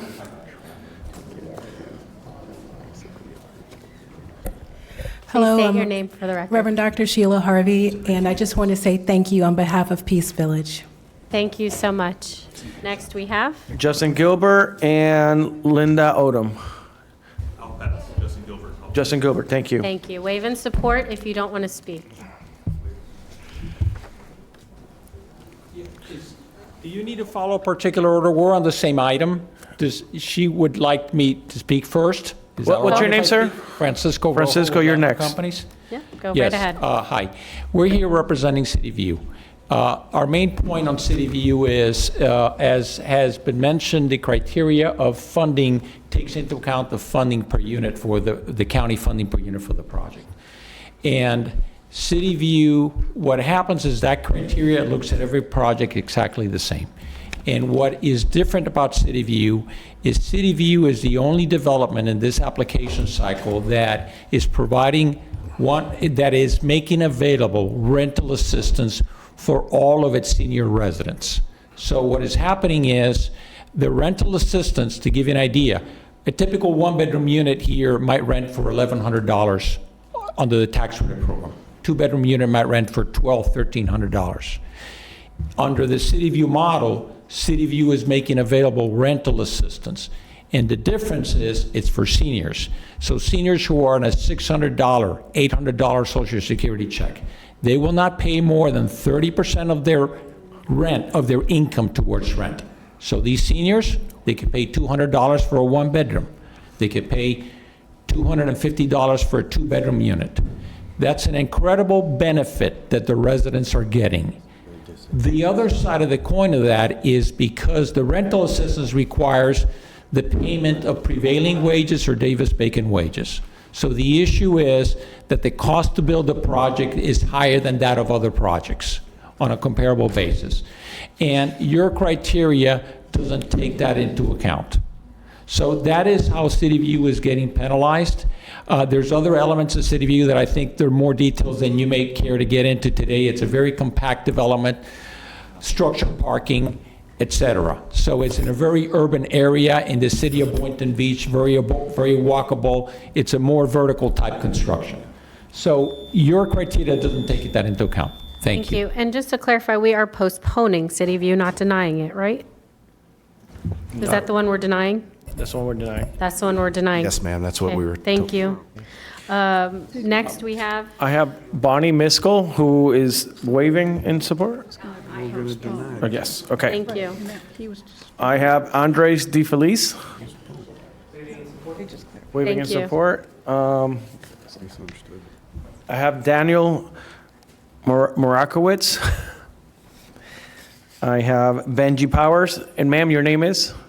I'm Linda Odom. I'm the Executive Director of the West Palm Beach Housing Authority. I'm here supporting the City View project.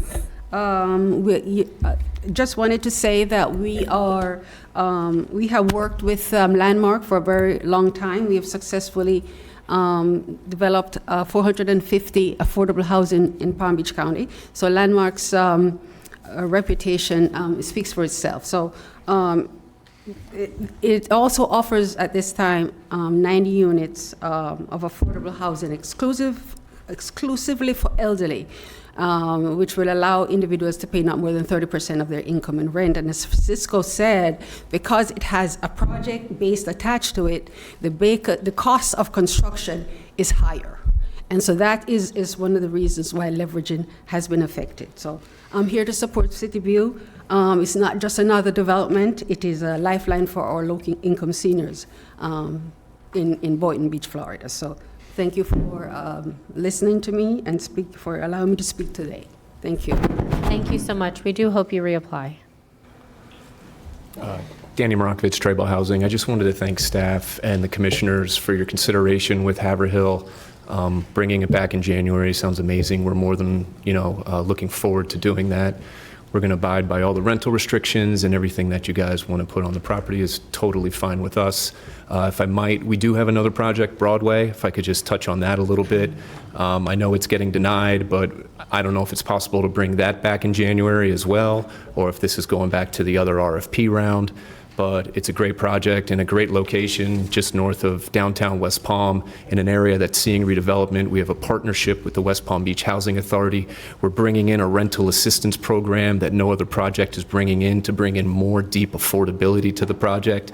It is a little higher cost because it's 7 stories. There's a parking garage. There is some retail space. So I would just hope that the commissioners and mayor could take that into consideration when hopefully applying again. Thank you.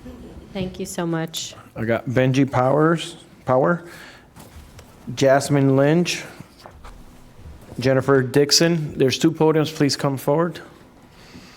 Good morning, good afternoon, Commissioners and Madam Mayor. Thank you for having us. Benji Power with Trey Bell Proceda Development Group. There's a few different names to our team. I'm with Danny Marakovitz's team. So we are a development team that is developing the 7th on Haverhill project and also the 2823 Broadway project. So understood on all the dialogue that happened before I spoke. We have very much enjoyed working with your county staff through this process. I'm a Miami native, raised there. Danny's Palm Beach based. Our firm has our Miami office, our Palm Beach office, and we are also have a New York office. So we have extensive experience, more than 40, 50 years, producing approximately 10,000 units of affordable housing. Palm Beach, myself being from Miami, is an area that is very close to my heart, and I'm up here all the time, and I know the change that's coming to your county. The affordable housing is needed urgently. We all know that, affordable and workforce, but affordable specifically. And our only, I would say, 2 or 3 comments regarding, as I heard your dialogue regarding the RFP process, bringing our project back 7th on Haverhill in January, that timing, excellent. If we can figure that out with your staff, how to clarify things, and it wasn't so much that we were miscommunicating. And again, I mentioned we enjoyed working with your staff, but at times we did feel we were getting different interpretations on the RFP rules. So we tried our hardest to comply. It was our intent. I worked many hours on that, so hurt ourselves by misunderstanding the rules there. On 2823 Broadway, we also had some similar items that we feel were not clear in the RFP rules. And so we did submit a protest. There was not an opportunity, obviously, for dialogue in the protest process. Some of the scoring that happened on the 2823 project misunderstood how the rental support from the Housing Authority plays out in the project. The rental support brings in what is known as housing assistance payment contracts. That successfully provides the project with market rate rents, which is how you build affordable housing. And without that market rate rent, you can't pull it off. The selections committee saw those and thought that represented higher than affordable rents, which was a mistake. And we mentioned that in our protest. That didn't work out, play out. So 2823 Broadway, we would also request if it could be considered for revisiting in January. Thank you very so much. Good morning, board members. I'm Pastor Jasmine Lynch from the West Palm Beach Seventh-day Baptist Church. First, I want to thank you for unanimously approving the site plan earlier this year. As a church, we have been working for over 30 years trying to build a respectable building for our church, so that we can serve its members and its community. It is very difficult for a small church to raise the amount of money to build a church in Palm Beach County, and that is why we have partnered with Trebell and Proceda. Every time we have a back-to-school giveaway, a health fair, a summer educational program, we have to rent a tent, and that cost keeps going up. If we get the 7th at Haverhill built, our church will be on the bottom floor, and we will have the space to offer these services and more to our members, the community, and the tenants. I'm here to encourage you, to plead with you, to grant the gap fund that we are requesting you to approve today. I know you have just said come back in January, and it's okay for the developer, but it's 30 years that we've been working to get a proper building in Palm Beach County to serve the community. And now we have the opportunity to build affordable housing for 101 families in Palm Beach County. And it's been a long wait. So I would encourage you to approve it today. And I thank you for what you have been doing for us and the support you have been giving us. Thank you so much. We have 4 cards left. I have Jennifer Dixon, Joy Fuller, Madge Granderson, and Garfield Miller. Please state your name for the record. I'm Jennifer Dixon from the West Palm Beach Seventh-day Baptist Church, and I want to thank you all for listening to us today and taking into account what we have to say. So I want to say good afternoon, because it's now afternoon, to our mayor, vice mayor, and all the other commissioners. I'm Jennifer Dixon, as I said, a retired educator from the Palm Beach County School District. As an educator, I'm passionate about helping the children of the community succeed academically. Also, as one of the founders of the church and now one of the youth directors of the church, I've always wanted the church to focus on programs that will help the young people of the community, such as homework assistance, tutoring, summer programs, and teaching the adults of the community English, because we have a community that has many languages, migrants, and so we would like to have a program that we can help them to be able to read and fill out applications that are in English also. As the young adults, and also we would like to help the young adults of the community navigate the system so they can become owners and how to utilize the various resources of Palm Beach County. These are a few of the programs we would like to facilitate at our church building. Someone may say, use the school in the community. My response to that is we would have to pay to use a school, but having our own facility, we won't have to pay. It is my hope that you will help us to help our future students of the Haverhill community succeed academically and help our migrant community learn some skills they need to function in America by approving the funding to erect this so needed low-income housing and community church facility. Thank you all very much, and we do hope that you will vote in the positive. Thank you. Thank you so much. Please state your name for the record. Good afternoon. My name is Joy Fuller, and Madam Mayor, Vice Mayor, and the County Board Commissioners. It's a pleasure being here. Again, my name is Joy Fuller, and I am a member of the West Palm Beach Seventh-day Baptist Church, which is situated on a fairly large piece of land on North Haverhill Road. It has been the goal of the church to erect a more spacious place for worship and accommodate other community activities. However, in our efforts to raise the funds to do so, we have not been able to gather the amount of money it would cost to build. When we decided to partner with the developer, whose plans are to lease the land, build some affordable houses, and also build the church, this proposal went farther than the church wanting a building. But we saw a larger picture, which would be unofficially partnering with the county in providing affordable housing for the community. On this basis, I was humbled to be asked to become a member of the building committee, affording me the opportunity to work alongside such an awesome project. I envision the land not only as a location for a more acceptable place of worship, but a place that participates in the goals of the county, one of which is to provide affordable housing for its residents. We would therefore appreciate if the application for funds be approved so that we can proceed with the project. Thank you very much for hearing us. All right, and we have 3 remaining, Madge Granderson, Garfield Miller and Michelle Jacobs. Yes, good afternoon. My name is Madge Grandison. I'm a member of the West Palm Beach Seventh-day Baptist Church in Arbor Hill. I am respectfully asking you for your understanding and support in building low-income homes for those who are not able to rent or buy a home. This definitely is a need that needs to be considered. Because of the high cost of a home in West Palm Beach, my daughter, who is a registered nurse, was forced to purchase one in Port St. Lucie, which was more affordable. This is also taking toll on her driving to and fro to work here 5 days per week. I too have to sometimes assist her with her special needs child in Port St. Lucie. This also is challenging and costing to me.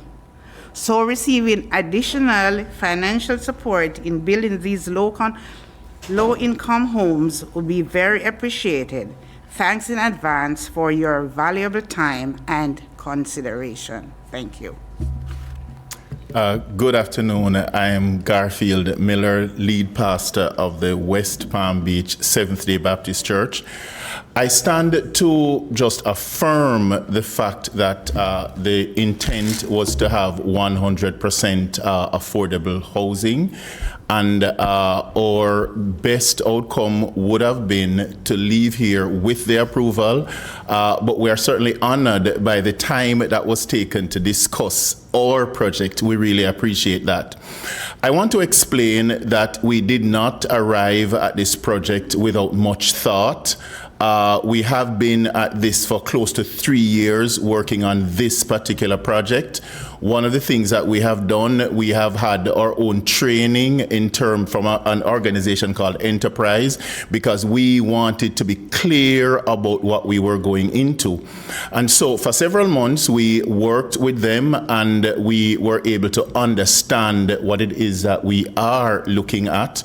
And where we are at now, we know it is a novel project in many ways, but we really appreciate the work of the Board of Commissioners thus far in the approvals that we have had. I want to just remind us that this project being approved really speaks to an extended partnership between ourselves and this body. It was probably 3 years ago that we got the proclamation as it relates to 30 years of service in the West Palm Beach community, or the Palm Beach community. And we believe that this will also just extend our reach a little bit more in the community. So we are looking at working in the community, we are looking at working with your organization, your body. And so we're just looking forward to the approval. Hope it can still happen today, but we could also wait until January. Thank you very much. Good afternoon, Madam Mayor, Vice Mayor, County Commissioners, County Administrator Abruzzo, Michelle Jacobs, Economic Council. I'm also here as an Executive Committee member for the Housing Leadership Council. So I'm here to talk more about the remaining funds for the RFP program, and I'm going to talk really fast. There was a letter that was submitted to Jonathan Brown, and I believe a copy went to you all from the Housing Leadership Council. And I'm going to just make a couple of comments related to the letter, of which one of the things that came up at the beginning of this conversation was the fact that there were no RFP applications for floor cell housing, which is really concerning. So the Housing Leadership Council made a couple of recommendations which we support that could perhaps help with that problem. The first being using, this is a program that's being proposed for the home buyer matcher program for home sale housing produced using the bond proceeds for construction of finance, using those payment in lieu funds. That project being spearheaded by Vice Mayor is a great project, or a great strategy, and we really feel like that will make a difference. In addition, allowing not-profit developers that are developing for sale housing to access more than one subsidy source. So not-for-profit developers often undertake small-scale infill projects to produce for sale housing, resulting in a higher cost per unit. We saw a little bit of that today. County planning staff previously indicated that existing policy permits more than one subsidy, but application of this policy has been inconsistent. So we respectfully request a clear policy that permits a nonprofit developer to receive land at a discount that would enable them to benefit from financial support, such as gap financing. The other comments that were made in this letter related to workforce rental housing also talk about some additional measures that could increase the number of rental housing applications to the RFP for mixed income projects. I will make sure that you all have this letter if you haven't seen it. And what I would just ask is if there's an opportunity for us to meet with county staff to talk more about the remaining 75 million or 80 million that could be allocated, that some of these things could be incorporated to the process. Thank you. Michelle, don't go anywhere. I have Not going lights. anywhere. Commissioner Flores. So my comments are in line with some of the comments you made regarding for sale properties, and we really have to look at this. I mean, we have to give people an opportunity at home ownership, and I understand the program, the 50,000 match that we just created, but that does not create inventory. We need to create inventory at the lower level tiers, because that is what is, when we talk about inventory shortage, that's where the massive gap is. It's at the lower end. How do we allow people to go back into a 250, 300, perhaps even 400,000 townhome? That's where we really need to explore opportunities, look for different ways, partnerships that we are really making a dent. I really thought when we were selling this bond 3 years ago, we were going to be making a dent there. I thought we were going to split the money 50-50, 100,000, 100,000. It has not even been close. I want to put the money to work, but I also want to be able to put some inventory in the for sale side. And we have, I think we have 4 units. Is that correct? Four? There was a little project. Oh, 8 units. Okay. So I implore you and your team to get creative on how we create for sale inventory. Thank you. Yes, sir. Vice Mayor Woodward. Thank you, and thank you for that, for the for sale, because we did have some discussion, could we use the bond for the match, and we can't. But I think it would help for us to maybe have some legal counsel on the bond, all the different options that are legally allowed with how this bond was presented and what it is, what we can do for sale. This is a lot of rental units. Everything is rentals with this. And we have to do something for sale. So thank you for bringing that up, and that you hear the members of this board, we agree. Help us figure this out too, because there's laws that dictate this bond that I think it would help for us to have a little better understanding, and even the general public. Creative ideas can come out of anywhere. So if they're listening when we have this discussion, you tell us what that bond can be used for. Who knows what great new ideas may come from that. So thank you for that. I did, not to harp on this, I did just want to ask one question on the bond. Any of the ones that we've approved, have we ever been the higher loan? No. And even on this, if we were to be the higher loan, we're still secondary to the bank. Is that correct? In our typical programs, we would not be more than the bank. And if we would request first lien position, and the first mortgage lender would say no. And then the county would be in a position to make a decision on whether we want to support that project or not. And that's why I say underwriting being the next step, and then ultimately coming back to the board for a final decision would help kind of parse out the numbers a little bit more. Okay, so with that being said, I will not be voting for approval. I know that this wasn't part of the RFP, but it never came up before. It didn't need to be a part of it, because I think we just made the assumption that no one would come in asking for more than their bank loan. So I will not be supporting any project that comes forward with that. Whether or not it's part of the RFP, to me, it's just one of those things. We shouldn't have to put that in writing. That's where I stand on that. So however the amended vote, I would like to know if I'm voting for or against this. It has to do with these projects. So if we could do them one by one, or if it's a one lump sum, I will be voting against this. But if we can separate them out, then that's how I would ask for the vote to be taken, please. Commissioner Sachs, you're recognized. I think, thank you, Vice Mayor. You have really proposed an excellent idea on housing, and I appreciate that, and I also appreciate very much your suggestions. I just don't think we're, as they say, ready for prime time on this. I hesitate, and I'm again looking at our attorney. Is it possible to, Mayor? Is it possible to postpone this entire? Because I'm hearing from so many different voices, and it just seems, again, as I said before. It just doesn't seem ready, and I wish, and I don't know, I don't talk to my colleagues, but nobody came in to talk to me about this.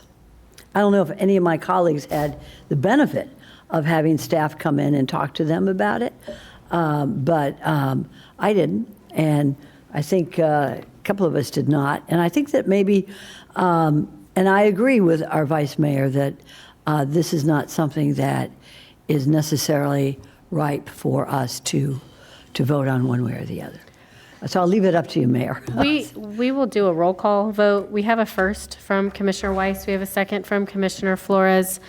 And to clarify what that motion is, it is to approve item 6E1A, 1 through 6. And then under B, we will be postponing number 1 and denying 2 and 3. And C, to authorize. That is the motion and the second. Roll call vote, please, clerk, if you will. Yes. Commissioner Flores? Yes. Commissioner Marino? I need clarification on exactly what we're voting on. I'm sorry.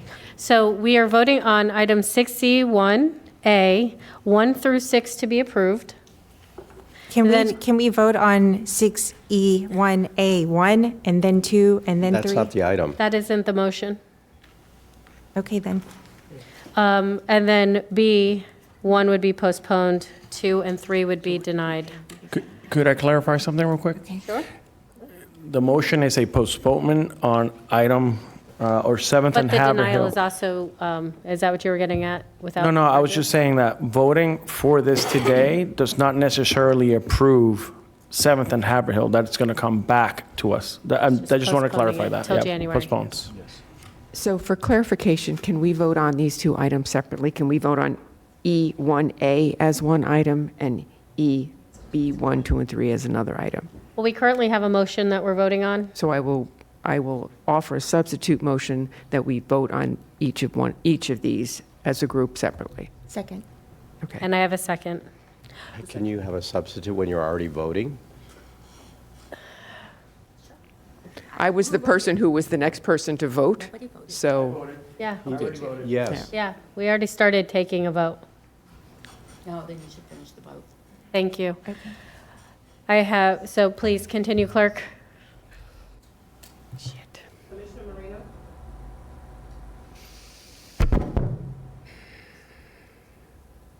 I will approve. Yep, she is yes. Yes. Commissioner Powell? Yes. Commissioner Sacks? Yes. Commissioner Weiss? Yes.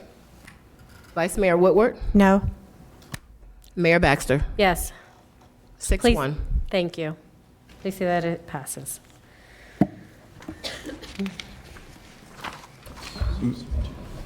We, at this time, are going to take a break for Mayor. lunch. Madam We- Mayor, Yes, did we handle the C part of that? I said C. Nobody made that motion, though. When I clarified the motion, I said C, but we can do that again. Someone else needs to make the entertain a motion. motion for 6E1C. I have a first by Commissioner Flores, a second by Commissioner Sacks. All in favor? Any opposed? Please see that the motion carries 7-0. Mayor, with your permission, we can bring this back to seek the board's direction because we want to get the next housing bond done for March. But we want to make sure we know how you want to allocate the dollars because it'll be a lot more competitive this time. And just to clarify, I'm going to say one comment before we break. I would be in favor of only allowing the rest of the dollars available to go towards for sale. I mean, I feel like nothing else is sinking in because we keep seeing rental after rental after rental. So we really do need to get serious about this. I think you've heard this entire board say, we want to see more for sale. Okay. Thank you. Okay. And then just we'll Well, talk. can we, yeah. later. So we're going to break until matters by the public, and then after matters by the public, we will resume the meeting at 2. 6E2 was not approved. The workforce projects were not. Correct. 6E2 will be after matters by the public. Thank you. Thank you, ma'am.